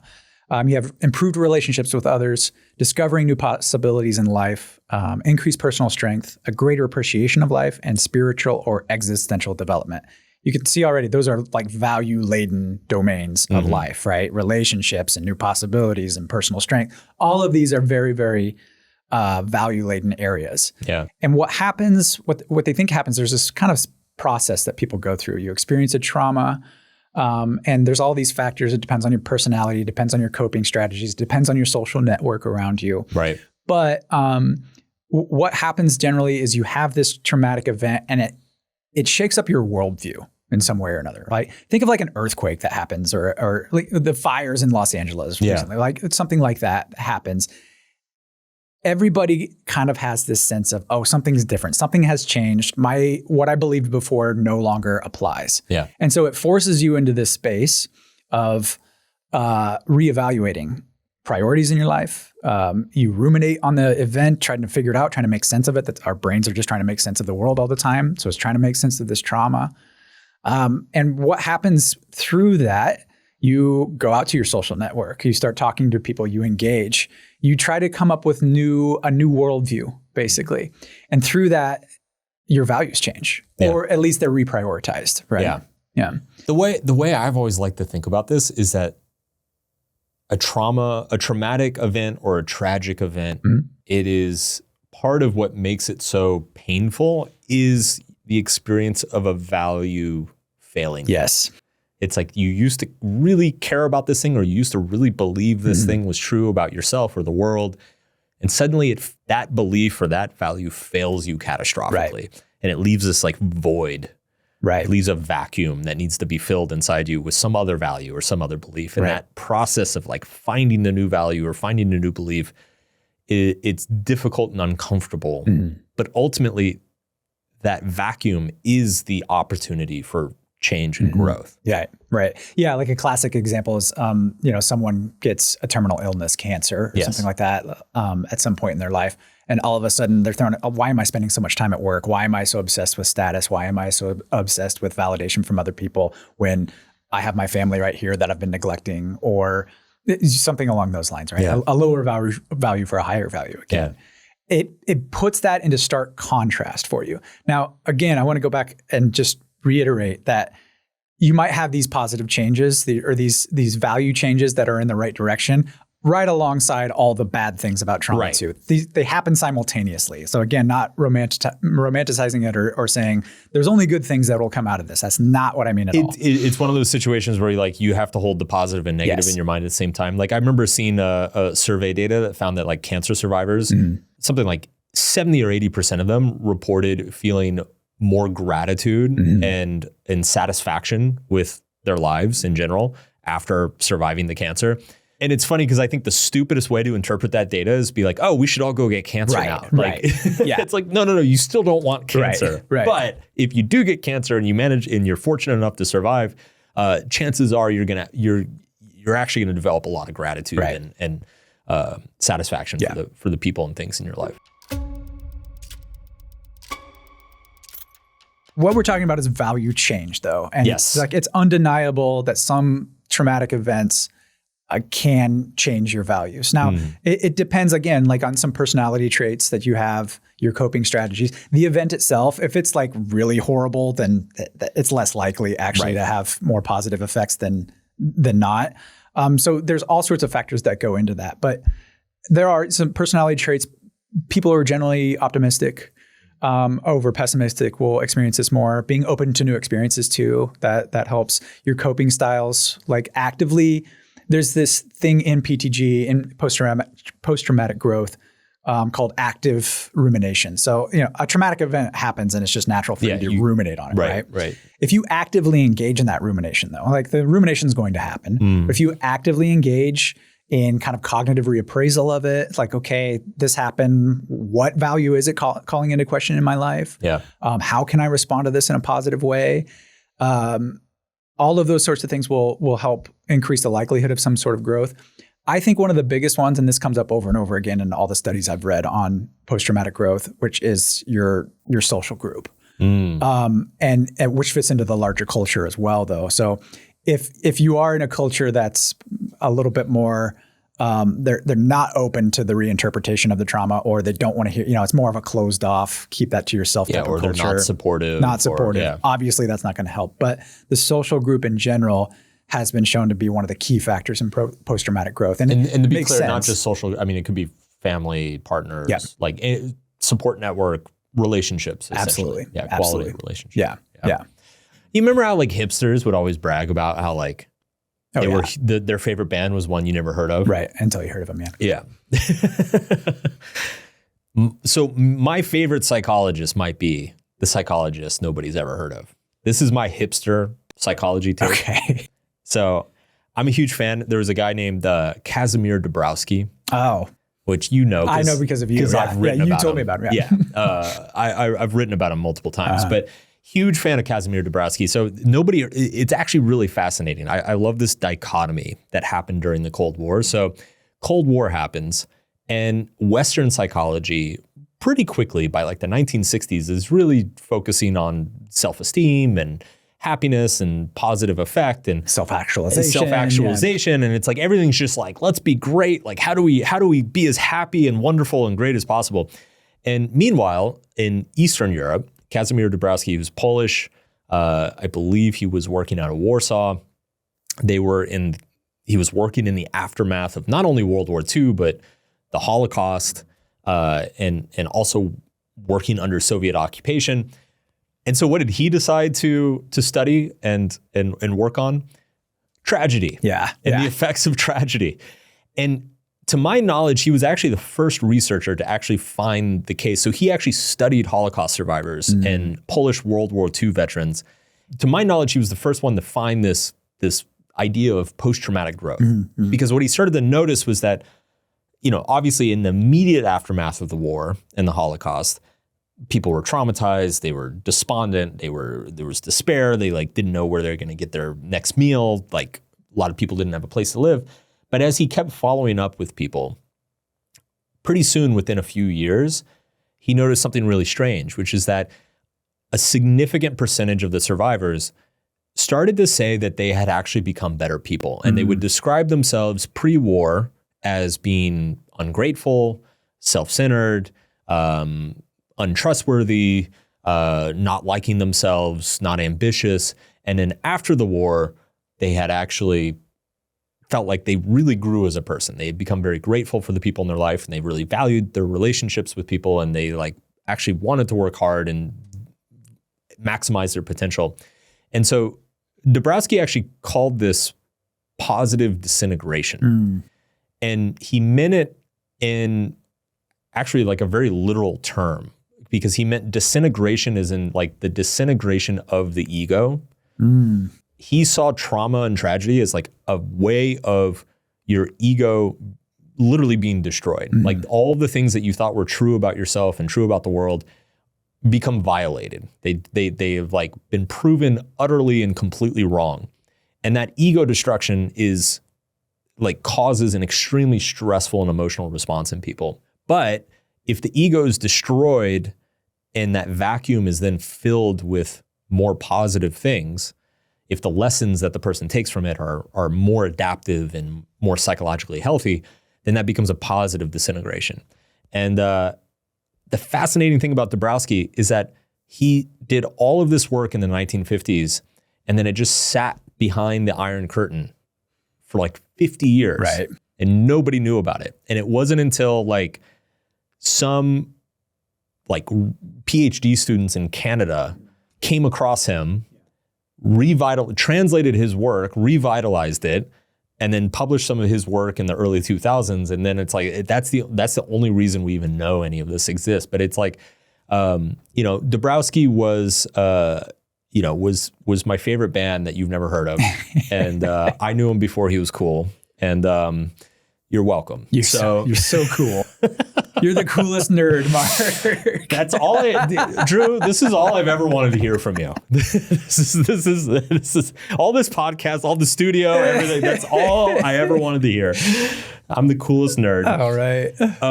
I have a story in my life about death and tragedy that has ultimately been a very positive influence. Right. I'm curious if you have any story like that. Yeah, well, I'm not as dramatic as the one you had, definitely. But there's been recently, I think my family has become more central to my value system because of a few things around that. Several years ago, and I've talked about this before, I guess, but several years ago, my uncle passed away, and I was pretty close with him. He didn't have any kids, and he treated all of his nieces and nephews kind of like his extended children, basically, extended family of children. He was just a really good, generous guy. Was somebody to really look up to. I was actually the one who ended up calling the ambulance for him. And then the next day he passed away in the hospital. And that was kind of a wake up call for me around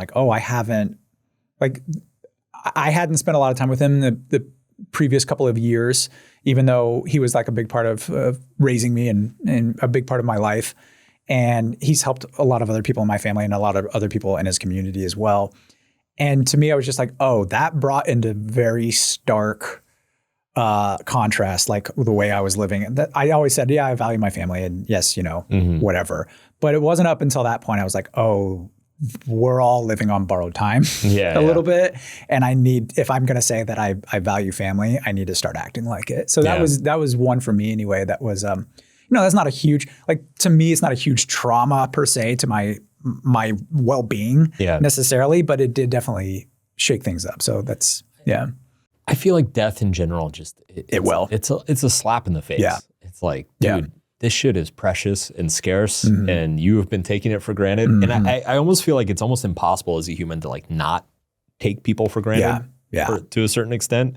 It's very hard to remind yourself, this is why the Stoics were all about memento mori. Like it's, you have to actively try to remind yourself about your own death and the death of family members that are impending, to stoke that gratitude. Yeah. Right. Yeah. It's because we're so good at avoiding it. Yeah. What was yours then?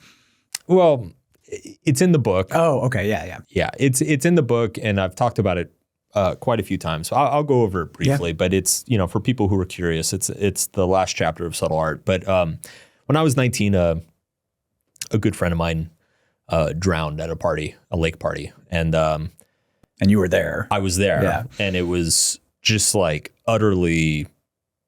Honestly, I think I just went into shock. Yeah, when you're 19 and something like that happens, that's the only reaction, really. I think I spent about 24 hours in shock. Yeah. And to this day, kind of the deepest, the next couple months was like kind of the deepest depression that I've ever been in. And but it's wild, man. Like that rumination too, like I just remember my brain could not get off of it. Like it kept trying to make sense of it.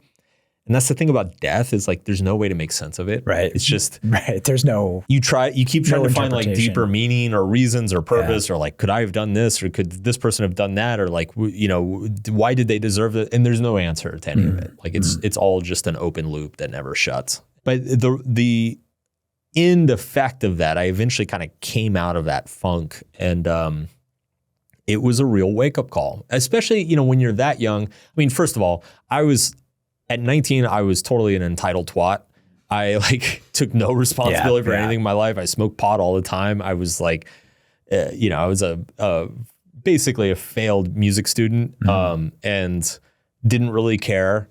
Sounds like every 19-year-old male I know, but yeah, go on.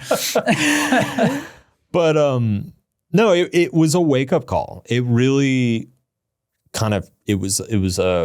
it was a positive disintegration. Like it was a shock treatment. It was like dude, this could end at any moment. And like, what the fuck are you doing? Like you are literally wasting your life. And I was smart enough to understand that I was so young and that my choices then were going to compound throughout my life. Right. So I pretty quickly noticed that, correcting my trajectory, every year that I corrected my trajectory sooner was going to have like an outsized effect on everything else. So it really changed my attitude towards a lot of things. I quit smoking pot. I started studying for my classes. I dropped out of music school and like went to a real university and started taking everything seriously, basically taking myself seriously, taking life seriously. And it's, it's still a very sad experience in my life. And obviously like, I don't recommend it. But I can honestly say it's like one of the single most positive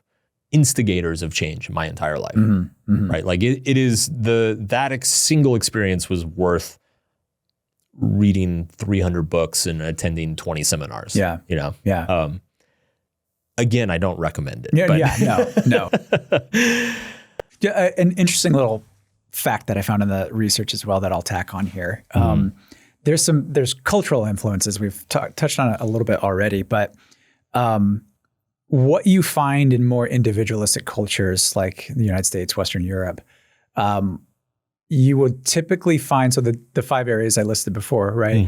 You will typically find that people in those cultures, when they experience a traumatic event, will end up reevaluating and revaluing things that are more achievement focused, kind of individual focused, whereas in more collectivist cultures, they tend to value things like moral duty and family and society and stuff like that. I just thought that was kind of interesting. So it really does depend. Again, it goes back to that whole socialization around you and the culture around you, how this kind of shapes what you end up revaluing or reevaluating as you go through this too.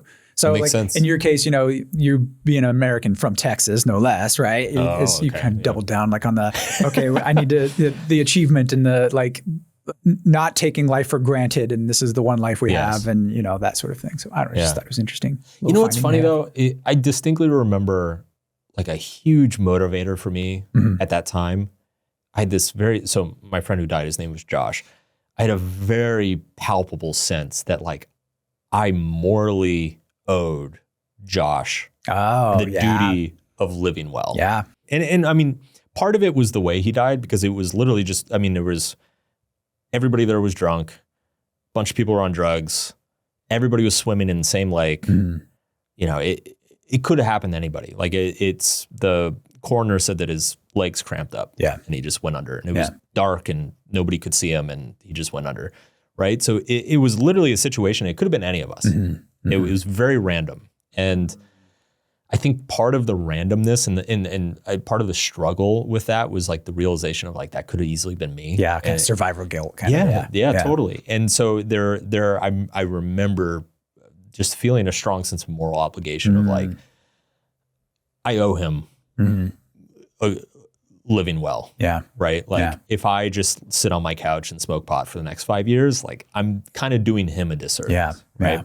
Yeah. Interesting. And that may be completely irrational, but it's what I needed to believe in at the time. And that's part of the cognitive reevaluation that you did. So there was an active rumination, and that's the conclusion you came to. That's the sort of thing that the psychologists in this area would call like cognitive reevaluation. Yes. And you put a positive spin on it in a way where it could easily go the other way. Well, he died, it was random, life is meaningless, right? Yeah. That's the other interpretation that you could have went down. I'm glad you brought up the cognitive reevaluation, because there's an associated experience with any cognitive reevaluation, which is popularly known as cognitive dissonance. Okay. And I think as we were doing research for this, I kind of came to the realization that like, I don't think you can really change your values without experiencing some cognitive dissonance. Like I do think there is a requirement to change a value, whether it is to just simply lose the value, have it fail you through tragedy or trauma, or to deprioritize it through sacrificing or giving something up. You are going to have to go through a period of cognitive dissonance where the actions and experiences in the world around you do not match up your prior beliefs. And so I think it's worth digging into what cognitive dissonance is and kind of talking through what the experience is and like how people tend to respond to it, because it's actually, there's some funny stories. It's fascinating too, around how people respond to cognitive dissonance. But I think it's really important to touch on, because I think anybody listening to this who's going to challenge themselves to change their values, you're going to have to confront this at some point. Yes. Cognitive dissonance is a concept invented by the psychologist Leon Festinger. Is it Festinger or Festinger? I've always said Festinger, but I've only ever seen it written, I guess. So I don't know. Okay. Well, let us know, internet, whether we're pronouncing this wrong. Leon Festinger, he worked in the 1950s at the University of Minnesota. And like, I feel like most popular psychological theories, you know, they have like a little origin story. And some of them are cool, some are kind of lame. The cognitive dissonance origin story is fucking awesome. Really cool, yeah. I love it. I love it so much. So Festinger and his colleagues were they were working at University of Minnesota, and one day they opened the newspaper and they find a news story about a local cult. And the cult was run by a woman who called herself Marian Keech, and she believed that she was communicating telepathically with aliens who were going to come take over the world.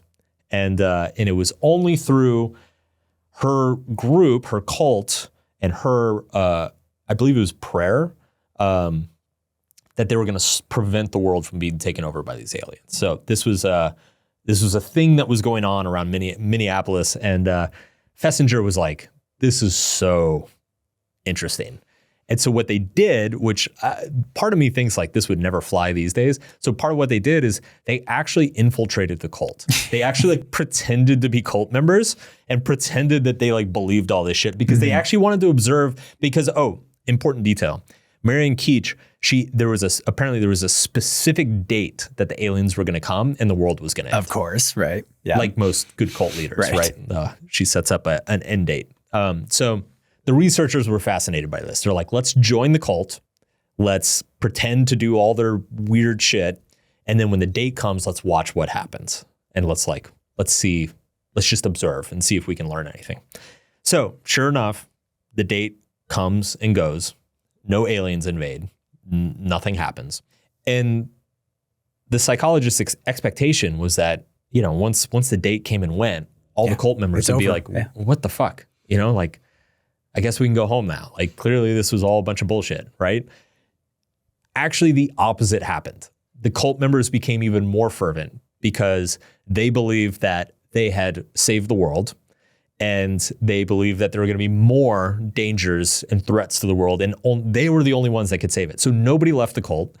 Nobody stopped believing in Marion Keech, and she just kept going on like her merry way with zero problems. And this absolutely fascinated the researchers. That what Fessinger went on to kind of explain is that when we're exposed to a contradiction in the world, to our worldview, right? We believe the world is one way, and then an experience goes the other way.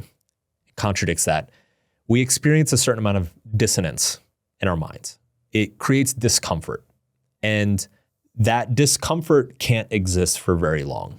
And so the only way to relieve that dissonance is to either deny reality and pretend it doesn't exist, or it's to change the belief. Mm-hmm. And generally speaking, changing a belief is uncomfortable because it requires you to lose something. It requires you to lose something you used to think was important. Now you have to lose it and reorganize all your frameworks. Reorganize your value hierarchy, and now some of your needs go unmet, right? Like, so if you think about those individual cult members, right? This kind of comes back to the whole thing about like values are strategies to meet our needs. When you ask yourself, like, who joins a cult and who like buys into this shit? Well, they're probably motivated to join a cult and buy into the ideas because it's meeting some fundamental need that's like not being met in another way. First and foremost, when you read anything about the type of people who join cults, they tend to be very lonely individuals. Like they lack a community. They don't feel like they're part of something, right? So a cult, immediately you're given a sense of community, you're given a sense of purpose, and you're given a sense of importance, right? Like, oh my God, we're the only ones who can save the world. Holy shit, like aliens are gonna come. I'm so lucky I found this guru. Like she's so amazing. She's so in touch with all this stuff. So it really is fulfilling a number of psychological needs. And if you're somebody who is historically and consistently not met those needs in other areas of your life, then the cult's gonna feel like a big upgrade. The problem is though, is that to break out of the cult, you're going to have to break all of the values and belief systems that are fulfilling your needs. So you're gonna have to like downgrade the things that you care about. You're gonna feel isolated again. You're gonna feel unimportant again, and you're gonna feel a lack of purpose again. And a lot of people, the thought of that is just too painful, and so they don't want to go back to that. And so when they're presented a situation with cognitive dissonance, they just double down on the belief. But the reason I bring this up is for two reasons. One is just so that the listener understands kind of like what's going on in their brain when a value fails them or when a contradictory experience intersects with something that they believe or find important. But B, I think this is something that you can actually leverage to change a value. And the way you leverage it is to actually, like, let's say, I'll give a really simple example. And it's kind of piggybacks on the example you just gave. Let's say that I want to value my family more, right? Like I have this realization, maybe somebody dies or maybe something happens, and I have this realization of like, you know, I've really taken my family for granted. I've not been close with them. I've not kept in touch with them. My parents are getting older. My aunts and uncles are getting older. I don't know how much longer they're going to be around. Like, I should really take advantage of the time I have left and like really commit and you know, put the time in. Let's say I've decided that, yet my actions are still completely contradictory to that. Like I don't call home, I don't go home, I don't do anything. So let's say that I've intellectually decided that, but like ultimately my actions don't reflect the values, right? Like I've clearly not making them a priority. I can incite cognitive dissonance in myself by like simply taking action on a value as if it's much higher in my value hierarchy than it actually is, right? Okay. So it comes back to what are you willing to give up? So before it's like I wasn't willing to take time off work to fly home and visit family, or I wasn't willing to spend an extra holiday with my family, or I wasn't willing to, I don't know, like call my dad every weekend or whatever. You simply make the commitment to the action. The action will feel like a waste at first. It will feel like a waste of time. It will feel like you're sacrificing something more important for it. And that will cause cognitive dissonance. But if you proceed with the action, eventually your mind will adjust itself and you'll start valuing the thing that you're doing proportionally to how much you're doing it. Right. I guess the moral of the story here is that your values follow your actions. And if you want to prioritize something higher on your value hierarchy, if you want to care about something more or care about something less, it's literally just a matter of how much focus and energy you put into it. And understand that it will feel weird at first. It will feel like you are poorly investing your time and energy. But eventually, you'll start experiencing the benefits of the new value, and then your belief systems will adjust themselves to relieve the cognitive dissonance, and then your value hierarchy will shift. Right. Yeah. So the super short version is like values follow your actions. Right. Yeah. I think you also have to be very aware of which value that you are addressing with those actions and that cognitive dissonance too, right? Let's go back to the cult example. The reason that these people double down is because they value the community, right? It's because they value the social relationships and all the purpose and everything like that you explained. People from the outside look at it and say, well, they're wrong. They don't value truth. No, they don't. They value the community around it. And so of course they're going to bend over backwards to defend that, right? Dude, that's like such an interesting definition of a cult. Is that a cult is basically people who value community over truth. Yeah. Yeah, absolutely. And this applies to like less extreme examples too. If you, we talked a little bit about politics. If you're just having a conversation with somebody about politics, and this happens a lot where you try to induce cognitive dissonance in them by pointing out the contradictions in their beliefs. Yeah. Usually what you're doing is you're reinforcing the belief. You're reinforcing the belief because you're not targeting the correct value. Yeah. Like let's take a fairly common example, abortion, right? So people, liberals will point to conservatives and say, well, you guys, you say you value life so much that you're against abortion and yet you're pro death penalty too. That makes no sense. There should be cognitive dissonance there. No, those are two different values you're talking about. So it makes perfect sense to somebody who believes that because on the one hand, they value sanctity, that sanctity value, preserving life. And then on the other, they value fairness and authority and order on the other hand when it comes to like the death penalty. So you're talking about two completely different values. So turn that back on yourself if you're trying to use this cognitive dissonance framework for that. Make sure you're like targeting the right value. Yeah, and it is interesting because the liberal in that situation, those two things are actually the same value for them, right? Right. It's the harm care. Right. On both sides. On both sides. Right. Right. Whereas for the conservative, it's actually two different values that is a really interesting way. And it is so hard to remember that. Like if you're ever in an argument with somebody, and you start using facts, right? You come up with all these facts. It's like, it's not about the facts, it's about the values. It's funny too, because like the biggest gripe that everybody has about political discourse or the news or whatever, is like, oh, it's not factual enough. But it is like... No, you're not understanding everybody's values is what is happening. And yes, there is misinformation and a lot of bullshit out there, but like... all of that comes after the fact. Right. Like so take the mainstream news, right? So for the past 10, 20 years, like CNN, for instance. Or the New York Times is probably a better example. Like the New York Times has actually pretty consistently not gotten things factually wrong. It is that they are only presenting facts that are reflective of certain values and not others. Right. And so you are still getting a very biased perspective on a story, but it's not biased because the facts are wrong or that the facts have been fudged or that the statistics are not, accurate or the study isn't referenced correctly. It's biased because it's facts. The framing of the story and the framing of the facts is only through the lens of a single value that is reflective of one political leaning and not the other, right? So, but that's such a hard thing to communicate, right? And and for years and years and years, I would hear conservatives complain about the New York Times, and I'm like, what are you talking about? It's like the most fact-checked publication in the country, and eventually I started to get it. I'm like, oh. Yeah, they're just hammering on the same two or three values over and over again. So, and it comes back to a healthy society has a diversity of values, and they are allowed to counterbalance and counteract each other. So the researcher who came up with the instrumental and terminal values, Milton Rokeach, he actually had this other concept called self-confrontation. And he actually spent a number of years researching whether he could get people to change their values themselves just through reflection and kind of interrogating their own reasoning and their own thoughts. And he was actually successful at it in a couple circumstances. And the way he was successful at it is actually exactly what you're saying. So what he did, he was doing this work during the civil rights era in the late 60s. And he took people from both sides, the lefties who valued equality, and then like the people on the right who valued fairness and autonomy and freedom.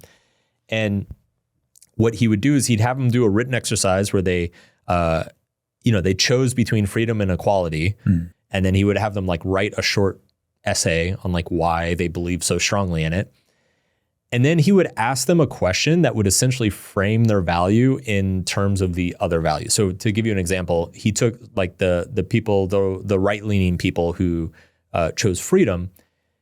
They would write their essay on like why freedom was so important and why the civil rights movement was potentially jeopardizing some of the freedom. Well, then he would give them a prompt that would basically say, well, what if have you ever considered that the civil rights activists are actually protesting in favor of freedom? That actually they're using the word equality, but their word of equality can actually also be understood in terms of freedom.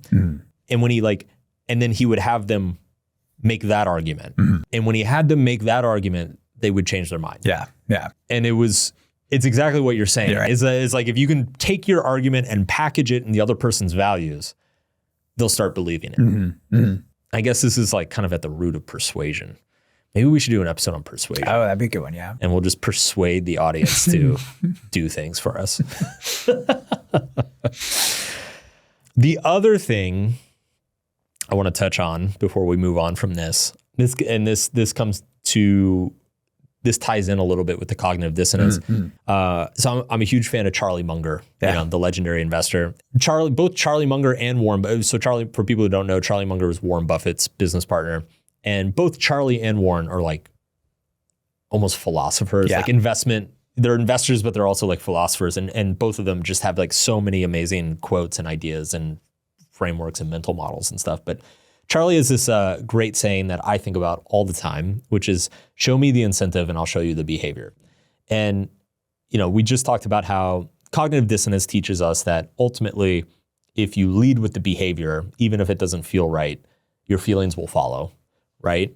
So if you just act out the value you want to have, then you'll start eventually feeling aligned with that action, because your mind will prevent the cognitive dissonance. Well, there's kind of another string in that chain, is that if you can set up an incentive for action, then your action will naturally just gravitate that direction as well. Because like another aspect of humans is that we tend to do the things that we're incentivized to do. Right. And so I like the idea of kind of stretching this out. Again, like let's say I want to prioritize my family more, and I've been saying that for years and I don't do it. One way to do it is to just, I don't know, book a bunch of flights and schedule calls or whatever, with family members or whatever. Another way is to incentivize myself in some way, right? Like reward myself, make an agreement with myself of like, I'm not allowed to take another trip. I'm only allowed one trip somewhere else for every trip I take back home to see my parents or something. Basically create like rewards or punishments for myself that nudge myself in the direction of the value that I want to have. The most obvious example here is around like fitness and nutrition. Most people want to value health much more than they do. Right. A lot of people try to do the actions that embody the value of health and fail to do those actions. And in my own health journey, one of the only things that I ever found was actually generating incentives for myself to do the healthy actions and actually, follow through with them. Because then it's like you create the incentives to nudge yourself towards the healthy actions. So you sign up for classes and you do things with a friend and you gamify things and track and keep scores. And then that nudges you into the behaviors. And then as you're doing the behaviors, you start to experience the benefits, and you stop like whining and complaining that you're wasting so much time, like getting ready for the gym every morning. And then your values start to align. And because you're giving up the other things for your health to resolve the cognitive dissonance, your mind starts to believe that health is actually more important. And now that you actually believe that your health is more important, it is much easier to do all of the things that you want to do. And goes back to your values are what you're willing to give up. Yep. Right. Goes straight back to that. Yep. Yeah. What are you willing to give up?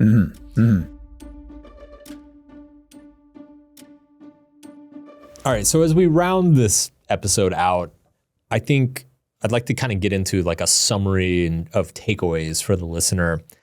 And I would actually like to frame this around Aristotle had this idea of practical wisdom. And he argued that of all the virtues, the most important was wisdom, because wisdom was the one that allowed you to calibrate all the other virtues, to know when you were over-indexed on one and under-indexed on the other, and when you should give something up and when you should take something on.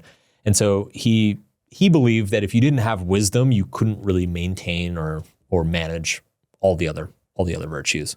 So what I'd like to do is go through these 4 elements of practical wisdom and just break down piece by piece what they are, how people can practice them, how people can get better at them, and why they're so important and effective when it comes to discovering your values and also living out your values. And I'll start with self-awareness, which is pretty self-explanatory. I think so much of this episode, probably 70-80% of this episode, has really just been helping the listener around their self-awareness, around their own values.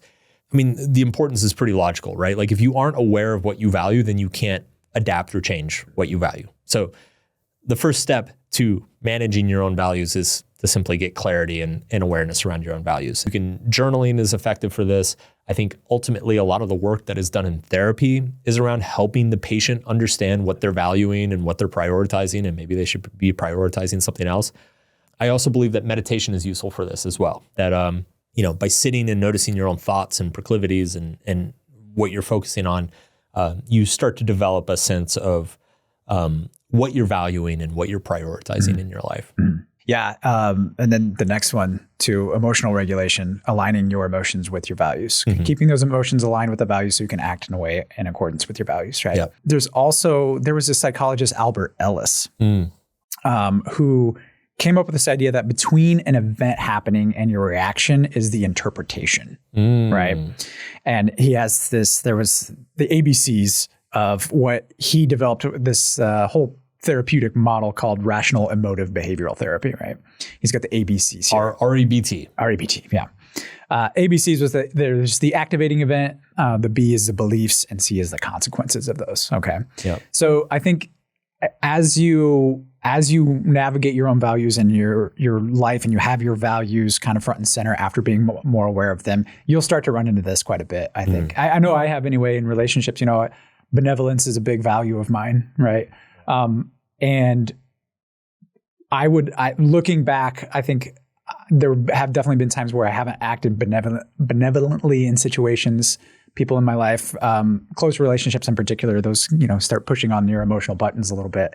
And what I notice is like, okay, if I'm going to value benevolence, then I need to act benevolently at some point, right? But the thing is that in the moment, when your emotions are running high, that's really hard. Yes. Right.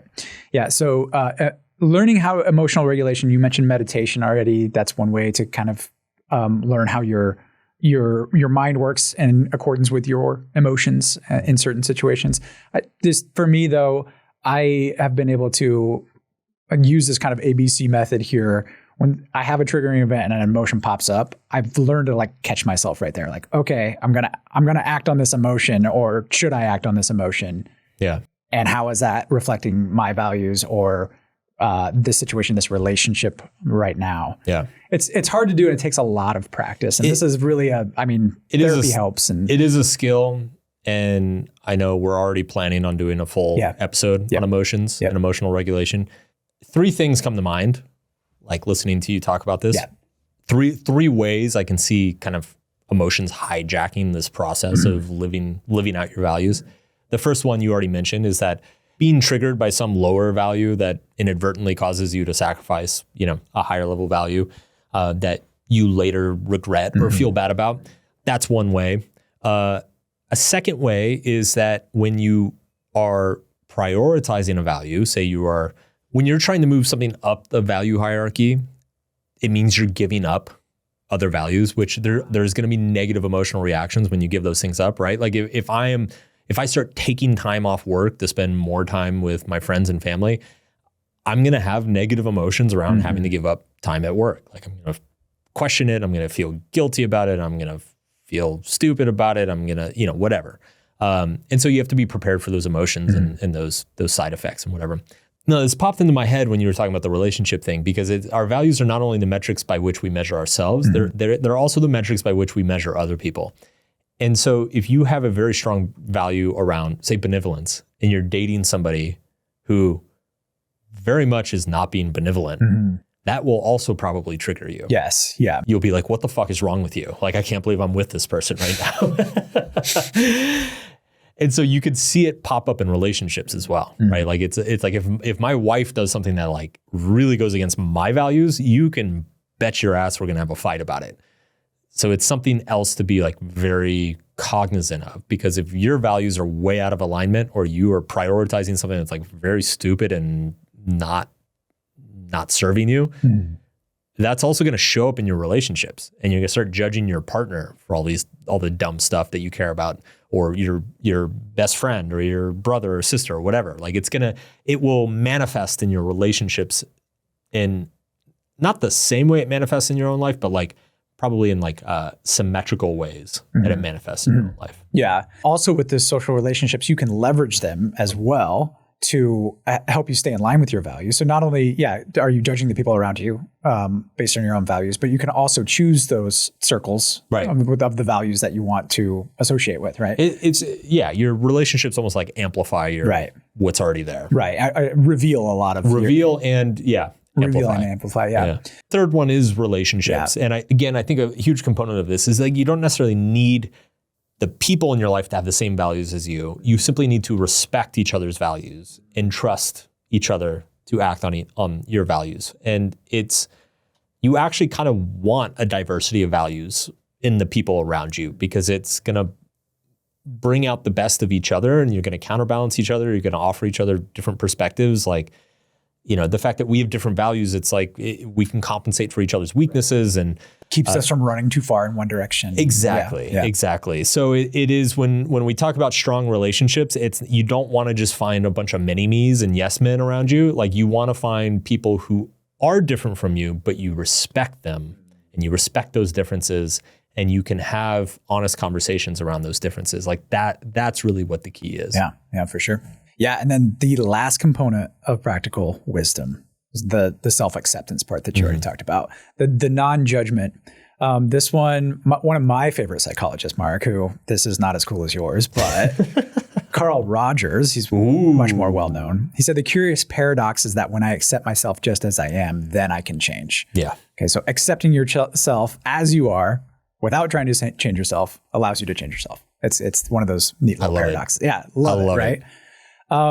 But it's pretty hard. So we've talked about, these other three or four principles here of practical wisdom. And, when you trade a lower value for a higher value, or you're acting out one of your values that's in tension with another one of your values, there is that uncomfortable feeling. You do kind of just have to accept that that's what that is. This happened to me recently. Yeah. And I already kind of alluded to it when it was a benevolent thing I was doing, but it caused a lot of issues because I needed to get some stuff done, and it ran up against my value of accomplishment and achievement. Yeah. And it felt bad. Just felt bad. And I was like, okay, how do I stop feeling bad? That's immediately where I went. How do I stop this feeling? I don't want to stop this feeling. And I kind of came to the conclusion, oh, wait, I just have to accept that this is how I'm going to feel sometimes. It's funny because self-acceptance, I feel like out of all of the values that we've talked about at this point, and at this point, I think we're probably up at 25 or 30 different values in this episode. Of all the different values on this episode, self-acceptance is probably the simplest and also the most difficult in many ways, because it really is just what you said. It's like being okay with feeling bad sometimes. Like the fact that you feel bad that you didn't achieve as much as you could have, or you feel bad that you weren't as benevolent as you could have been with this person you care about, or you feel bad that you wasted some time on something that didn't matter. The fact that you feel bad about that and want that feeling to go away is the opposite of self-acceptance. Right. The self-acceptance is like, I'm human, I'm flawed, I'm going to care about some of the wrong things at times, I'm going to care about some of the right things at times, and even the right things I'm going to care about, I'm going to have to give up a bunch of stuff for those right things. Yes. And it's going to be unpleasant and it's going to be in tension and there's probably going to be uncertainty and there's going to be periods where like, I don't even know if I'm doing the right thing or not. That's all part of it. That's all part of it. Mm-hmm. And it's so hard to remind ourselves of that. Yeah. Just be like, this is what you signed up for, man. This is the human experience. Yeah.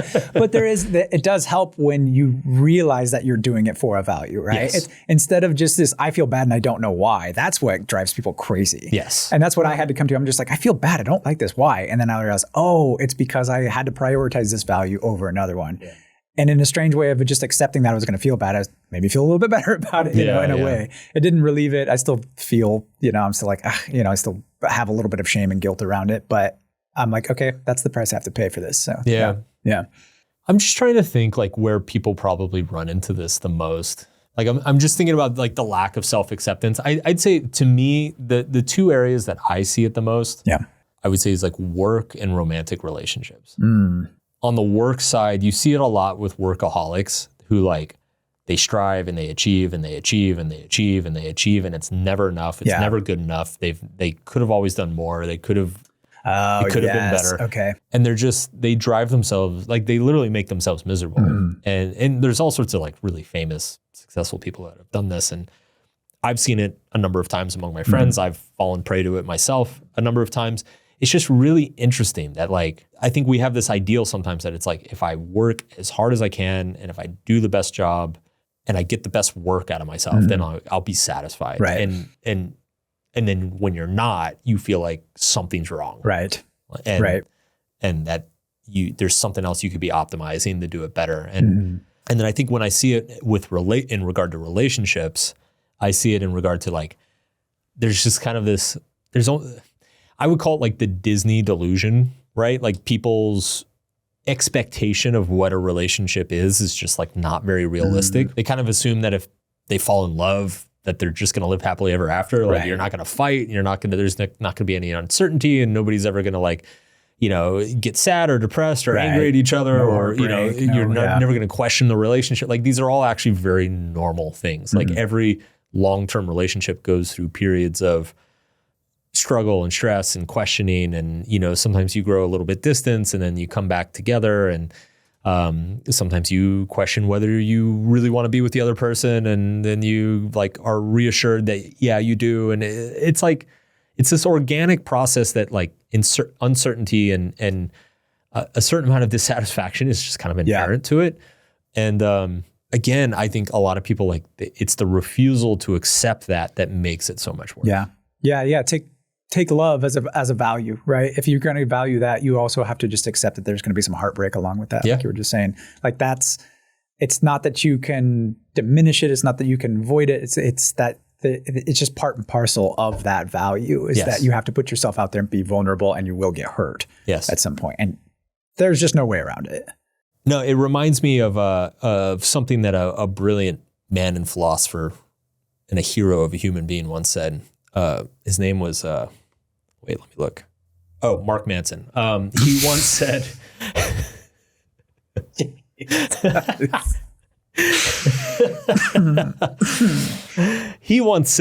a wise man once said, what you value determines what your problems are, and what your problems are determines what your life is. Oh, I thought that was Aristotle. Oh, okay. It was Margaret. Same thing, right? Basically the same guy. But seriously, it's, the quality of your values determines the quality of your problems, and the quality of your problems determines the quality of your life.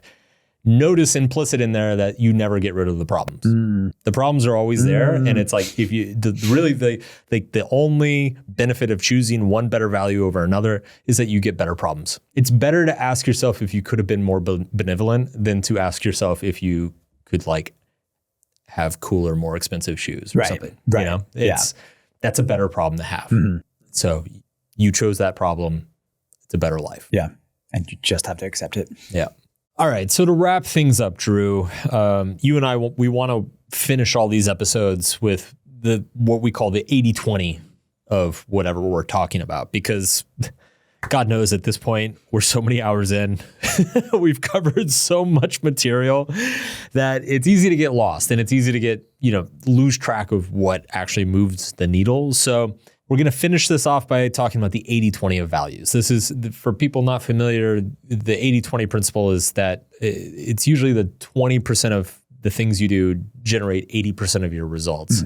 And so this section is just very much focused on like, what's the 20% that's going to give you 80% of the result? What should you be focusing on as you leave this episode? And so I'll start us off. I'll just say, the crux of all of this is just getting clarity on what your values are, whether that's doing some of the exercises that we talked about earlier in the episode, whether it's thinking through your life and a lot of the major decisions that you've made, thinking through some of the more uncomfortable experiences, the tragedies or the pet peeves, and asking yourself what values are those reflective of, and then just trying to get a little bit of clarity on, what you care about and why you care about it and why it's important to you and whether it should be important to you. Like, I just think these are all very, very useful questions that we should all be asking ourselves. And if you're not in the habit of asking yourself about it, this is a great opportunity to sit down and do that. Yeah. Yeah. Self-awareness around your values, I think, is huge. That'll put you in front of 80% of other people, I think, is if you just know what you value. What you care about. Because most people, like we've talked about over and over again in this episode, they're going through life and they're either absorbing the values of the other people around them or they're just not aware at all of what's going on. And I think too, the paying attention to the discomfort and the pain and the the frustrations in your life. Yeah. That really was what points you to a lot of your values, not the aspirational, I aspire to this and that. No, look at what's like, what are your problems in your life? We all want the same good stuff. Exactly. We all want to be rich and liked and have great sex and, be king of the world and whatever. Like, it's values are found in the pain. Yes. They're found in the problems that you have. And like we already mentioned too, whatever problems you're having in your life right now are a reflection of the values you've chosen, whether you are aware of it or not. Yeah. So the awareness around it is key here. So maybe that's actually the 80-20 of clarifying your own values is looking at what are like the three biggest problems in your life and then asking yourself, what are the results of the trade-offs for, right? Like I talked earlier in the episode about how, I've definitely felt like a lack of community and connection in my life over the last 5 or 10 years. And it is not very hard for me to see the trade-off that caused that, right? And that is very much linked to my valuing of achievement and self-directedness. So it's generally speaking, whatever you're suffering from is on the opposite end of the seesaw of whatever you're deciding is important. Yeah. Okay. And related to that too, looking at friction points in your relationships, like where you're arguing, say with your significant other, your family or friends or whatever it is, looking at those and really kind of like, okay, what is the value at work on my end? What is the value on their end as well? And we had that whole section on relationships, right? Yeah. So identifying those values and asking yourself, can you respect those values? Or is there some sort of reconciliation you can do around these values? Can you at least respect them, I think, is the main question there, though. Yeah. Fernanda says I fart too much. Okay. So what's the value here? Flatulence. Flatulence is the value. I'm deeply passionate about my flatulence. Maybe she values you breathing, thinking about her a little bit more. I'm pretty sure she values her breathing because that's what she always tells me. She says, I can't breathe. That's usually the manifestation of the conflict is I'm laughing uncontrollably and then she's telling me she can't breathe. Okay. Maybe you should respect her value there, Mark. I think as an extension of that, of understanding your values is also distinguishing between your higher values and your lower values. Right. So once you start to get a little bit of clarity on like what you care about in your life, start pitting those things against each other, like in a that'll happen naturally, like in a Mortal Kombat tournament. Like, do I care more about a community or achievement? Do I care more about family or taking care of myself? Right. So I think it's useful to ask yourself where the sacrifices currently are being made. And again, if you're not aware of your values, then you're probably making sacrifices in places that you wish you were not making sacrifices. And then once you have clarity around your values, then you can start deciding where the sacrifices should be made. Right. Like which values should you be giving up or deprioritizing in order to prioritize something else. Right. It goes back to the lower and the higher values. Yes. Identify your lower values, identify your higher values, choose the higher value more often than not. Yes. Right. And recognize too that you're going to be pulled to your lower values. That like that's the inertia that's It's being out there. human. Yeah. That's very much a part of that. Yeah. Yeah. Okay. So all the values hierarchy stuff we covered, and we talked about that in Aristotle's the balance of all of your values. Keep that in mind when you are feeling bad, and you just have to accept that you're going to have to feel bad about something. That's because you're trading a lower value for a higher value, and there's going to be some friction there for sure. Yeah. So we talked about developing practical wisdom, which, aside from kind of the nuts and bolts of self-awareness and emotional regulation and everything, it really what it is just developing. Once you've developed this awareness of what your network of values is, being able to monitor it and ask the right questions and notice in the right moments, like, oh, I think I'm over-indexing on this value, or I think I've been like going way too hard in this area of my life for the last 6 months, and I'm starting to pay a price for that. Just like ultimately, that is what wisdom is it's an awareness and an understanding of where you need to maybe dial the volume knob up in your life and where you need to dial it down in your life. One of the things I've written before, and I'm just going to wing this, I'm probably going to fuck this quote up, is that knowledge is knowing how to get something. Wisdom is knowing what's worth getting. Right? Yeah. And I think really as a virtue, wisdom is just understanding like, are your values properly aligned or not? When is it time to push something up your value hierarchy, push it down the value hierarchy, right? It's things happen in life, career changes, you move to new cities, relationships end, people die. And as circumstances change, it's going to make sense to adapt your values accordingly, right? Like if you are a married parent of 3 small children, your value hierarchy should look completely different than it did when you were like 25 and single and, spending a year abroad. Like that hierarchy should change. It shouldn't be permanent. It should be fluid based on what's going on in your life at the time. And, just as in 10 or 20 years, when your kids are grown and have moved out of the house and you're thinking about retirement, that hierarchy should shift again. So the hierarchy is always in flux. It's always in motion. And the skill here is the wisdom really is just getting adept at that flux in motion and learning how to maneuver it throughout your life. And I know that's super abstract and philosophical, but really that is the basis of just everything we're talking about in this episode. Yeah. Yeah. And part of the practical wisdom too we talked about was the emotional regulation, right? The at least emotional awareness around when you are acting out of your emotions and not in line with your values. Yes. That's a big one too. So being aware of what triggers an emotion, you have the consequence, but in between you have the interpretation. And that's part of the practical wisdom too, is developing that. And that comes with time and practice and experience. And I've definitely noticed in my life, and we can get to it a little bit more here in a second with how it plays out. But that's a huge one, is just getting a handle on those emotions and how they how they're reflected in your values and the way you act. Yeah. The emotional regulation it's key, because any violated value, whether high or low, is going to trigger an emotional response. And when you're triggered in that emotional response, if it's a lower value, you can easily sacrifice your higher values, give up honesty, give up charity, give up family for something stupid. Right. So it's important in that moment. I would also say on kind of if you zoom out in more of a macro way, emotional regulation is important, because as you go through those periods of flux and life changes and tragedies happen and different unexpected challenges arise, there is going to be emotional fallout to dropping and adding in new values. Like that, it is an emotionally stressful process of like rearranging your value hierarchy throughout your life, and it's accompanied by a lot of self-doubt. It's accompanied with a certain amount of uncertainty. It can be sad at times because you like grieve your lost value, the thing that you used to care about and that used to really define you, and now it doesn't anymore. In some cases, there's a lot of anxiety about a value that you're taking on. It's like you just had your first child and you're not sure if you're ready to be a parent, but it's like the most important thing to you now, but you're not sure if you're ready for it to be the most important thing. Like it could be fucking terrifying. So there's this emotional roller coaster that kind of accompanies the shifting and the flux of the value system.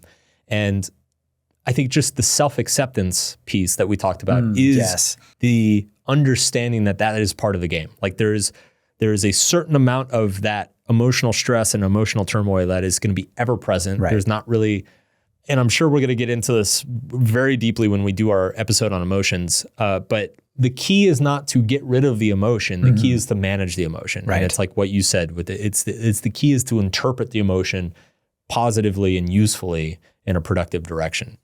Or accepting it too, or just at the end of the day, like I feel bad about this, but that's because I've chosen this value. Because a lot of times what we do is if you have the value of say, I want to be healthy, right?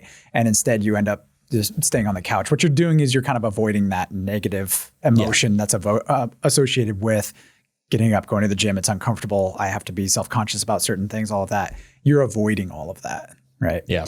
And so there's more practical wisdom in just accepting that you're going to feel bad about that, and that's directly because of the value you've chosen. Yes. Yeah. A huge component of emotional regulation is our relationships, right? And our dark moments. It's often the people around us who support us and help us through it. Sometimes the people around us cause our dark moments. So being very conscious of who you surround yourself with and the values of those people that you surround yourself with. I will say, maybe we undersold it a little bit in this episode, but like I will say the consequences of having people close to you with awful values is significant. Right. Is very significant. I think people underestimate how much the values of the people around them rub off onto them or influence them in their choices in their own value system. Like ultimately, our value systems are kind of networked with the value systems of people around us. And if we're surrounded with people with shitty values, then it's going to kind of reset our baseline and our standards for ourselves. Yeah. Another one of those things you have to be very honest with yourself about, right? Because it's easy to say, well, yeah, they're like that, but that doesn't affect me. There's so many instances of this in every different parts of our lives and behavioral change and everything like that. Where it's like, well, that doesn't affect me. It does. Yeah. Be honest with yourself. You can't keep junk food in the fridge because you're going to eat it. You also can't have a bunch of assholes around you and not think that you're not going to be an asshole at some point too. Yeah. So, yeah. I think it normalizes things. Yeah. Right? It's like, think about it. It's like if all your friends are drug addicts and alcoholics and you're sober, like it's easy to be like, well, I'm not doing drugs. Right. I'm not drunk all the time. But it's like they normalize it and they set a baseline expectation that they just put the bar extremely low. Right. Right. And so it's even if you're not participating or doing the bad behaviors that they're doing, you are accepting the standards that they have set, and you're setting that same standard for yourself. Because again, it comes back to like, remember, like the way you measure yourself is the way you measure others, and the way you measure others is the way you measure yourself. So if you are accommodating a bunch of bad behavior and bad values in the people around you, then you are unconsciously accommodating that in yourself, or you're being tolerant of that in yourself as well.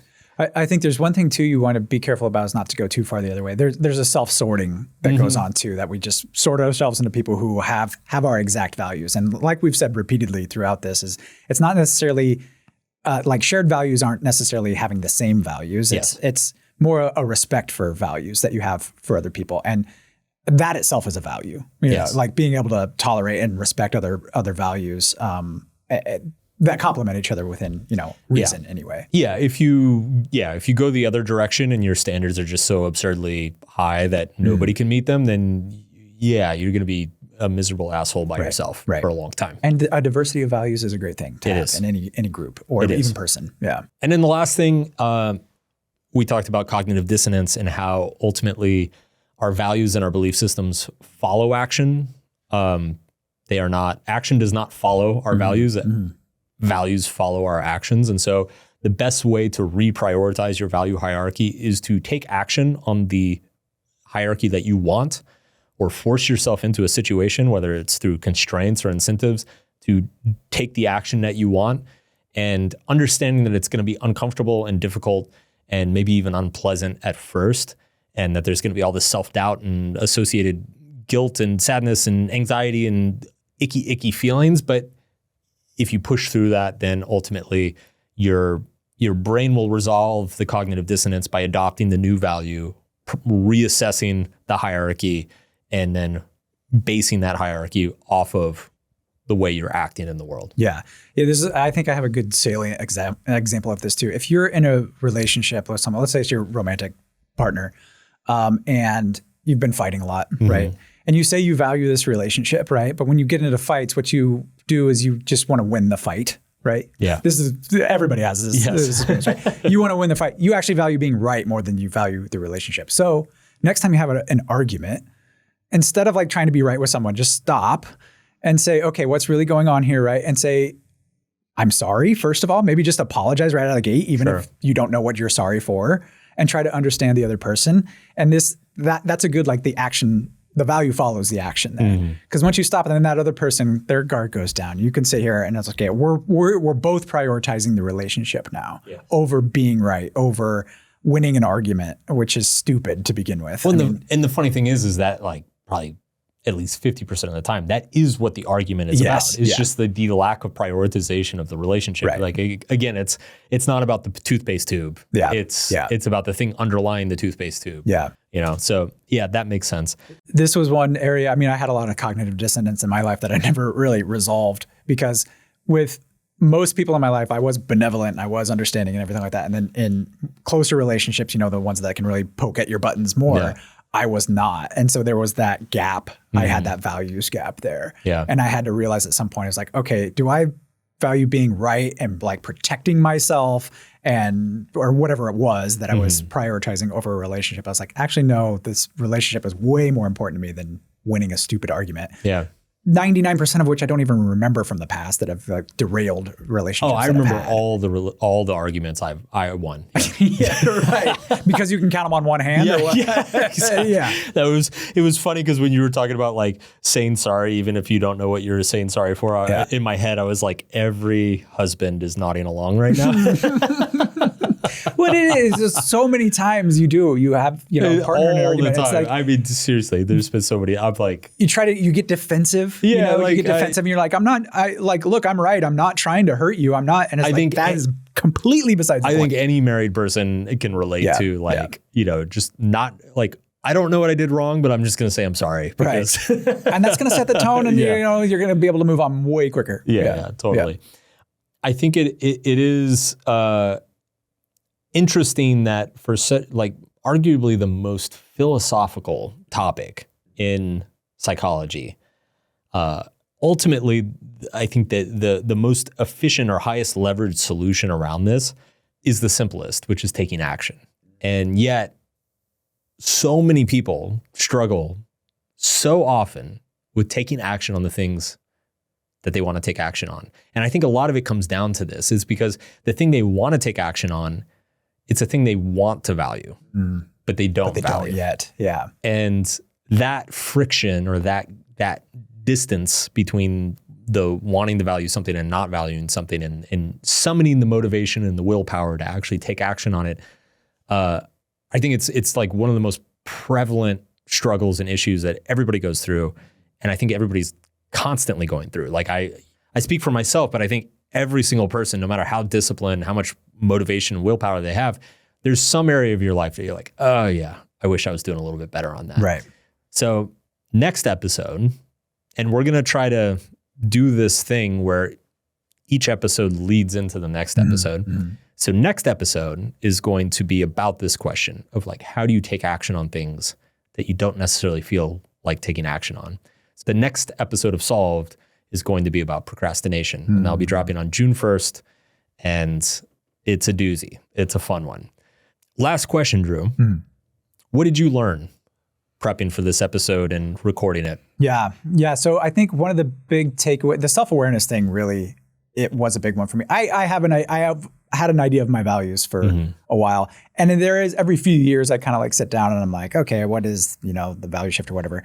What surprised me is how much my values have shifted over time, honestly. So going from some of these lower values, when you're a little bit younger, you prioritize different things. And as you age, all of those things, it becomes apparent that they're not important. Having fun and excitement and novelty and all of that going to just simpler values or maybe more the higher values, really. That was big for me. So the self-awareness piece around this, I don't think it can be understated. I really do think that if you are just aware and clear-eyed about your values, that's not the fix. It's not going to change so much, but especially for people who just haven't done this before, it's so clarifying and it can direct so many of your decisions going forward. And you just understand, you understand why you feel so bad about certain things. Like I said, I've just been able to accept that, I'm just going to feel bad about this sometimes. And that's okay. And it's a side effect of you caring about it. Yeah, exactly. Yeah. Exactly. It's like, this is actually a good sign, right? That I'm feeling bad about this because I value this relationship so much or this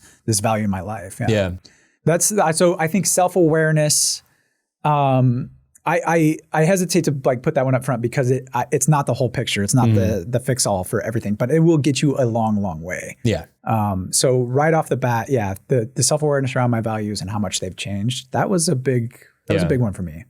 Priorities too. I knew benevolence was pretty high in mine, but I just didn't realize how central it was and just how much it butts up against the other values that I have too. And trying to reconcile those. Yeah. So for me, as you know, I've been writing about values for 10 plus years. For me, I think the biggest aha prepping for this episode was really getting that broader understanding of I guess the kind of the network of values, how values kind of interlace with one another. And I guess the potential danger of over-indexing on one single value, because I think my approach through most of my career was very much, it was a little simplistic. It was find the thing that you care most about and go all in on it. Yeah. And I think on a surface level, I think that's a good advice. I certainly think that's way better than just not knowing what you value at all. So if you take somebody who has no idea what their values are and are feel pulled in 20 different directions and you tell them to find the one thing and go all in on it, I think that's going to be a significant improvement. I think going back and prepping for this episode and doing a bunch of the research and especially reading some of the older philosophy around this, it really gave me an appreciation of that actually going all in on one thing for too long can be problematic. And it was interesting because it actually caused me to look at some of the decisions I've made over the last 10 or 15 years. I definitely think that's an issue I have. I have a tendency to go all in on one thing. And there are a lot of benefits to that. You whatever that thing is, it tends to, you get very, very good at it and you get outsized benefits, but it definitely harms other areas of your life. So I've spent most of my life being a pretty unbalanced person in that sense. I'm just very over-indexed on one thing. So yeah, for me, it was gaining the understanding of hey, you need to have a small diversity of values. It's probably optimal to have 3 or 4 things that you're all in on, quote unquote, that can harmonize together and counterbalance each other and rest on each other. And that way you're a little diversified, kind of like a stock portfolio. If one thing that you care about just suddenly goes south terribly, you have a few other things to fall back on. You're not putting all your self-esteem or self-worth in a single basket. So that was the biggest thing for me. And then, kind of that rediscovery of talked about in Plato's Republic of just kind of the individual is the social and vice versa, how that plays out on a social level as well. Yeah, that's fascinating. Yeah. You don't want a society that's all in on one thing because you're going to pay the price for that. You really do want a society that has a diversity of values and those values can harmonize but also be in tension with each other. And also just the fact that some of that tension is a feature. It's not a bug. Yeah. It's that tension is evidence that it matters and you care about it and you're taking care of it. Yeah. Yeah. And along those lines too, and I guess another realization I had was when you are in tension with other people's values or whatever it is, make sure you're talking on the same level, right? Yeah. Are you having an intellectual conversation or is it actually about values? Or is one of you on the intellectual level and the other one is talking on values? And I feel like I've been pretty good about this most of the time, but allowing people to kind of just have their own values and be okay with it, not judging them for that. A lot of times we just, this person's stupid because of whatever view they hold or thing they're doing or value they hold. And it's really just comes down to, they just have a different set of values. So like, the whole Jonathan Haidt thing, the moral foundations theory, knowing that we all value kind of the same things, but just in different proportions. Right. That was if you need a more intellectual framework for that to like understand other people and their values, that was helpful for me anyway. Yeah. And I like thinking of it in those terms as well, because I do think there is a tendency, especially in like political conflicts, like to have this assumption that there are right and wrong values, that there are certain values that like you should have or shouldn't have. I like the understanding that most values are shared by everybody. What changes is the proportionality and the emphasis. Yeah, right. And so when you look at maybe say tension between different cultures or different places on the political spectrum, it's not that they value different things, it's that they prioritize different things. Right. And this group of people over here sees, harm and care as more important than say fairness. And this group over here sees fairness and freedom as more important than harm and care. So it's just that they have a different hierarchy and it's playing out across the political world. Right. Right. And it's the elephant, right? Yeah. It's an emotional tug. It's an emotional world that you're dealing with. And so, when you are trying to reason with people, you need to speak to their values too. Yeah. And even if you're going to agree to disagree, you need to understand someone on the level of their values. Yeah. Yeah. All right. I'm excited because I'm going to get the fuck out of this blazer. I'm never going to do this again. Lesson learned. Lesson learned. Enjoy it, audience, while you have it. Any epiphanies, changed behaviors, anything you're going to go home and do differently next week, or are you just going to sleep because you're tired? I mean, the sleep, I do need to value some sleep, I think, after this. But no, I mean, like I was saying, I knew that benevolence was like a core value of mine. I just, I didn't realize just how core it was and how many times it bumps up against the other. So I've really been thinking on that lately, and I'm going to continue to think on that. Yeah. Anything else, Drew, before we sign off? I think we did it. You want to go home? I think we did it. Okay. I want to go home. Let's go home. Thank you, everybody. See you next time. Be sure to like and subscribe on every platform. If you enjoyed the show, please leave a review. Let us know what you thought. And please check out the newsletter. If you want to like be up to date on other stuff that I'm launching, whether it's YouTube videos, articles, books, go to markmanson.net/newsletter. You can get all the updates there. We also announce all the new episodes there as well. Once again, solvedpodcast.com/values for the free PDF guide that goes along with this episode if you want to review everything or check our citations or whatever. And we will be seeing you next month.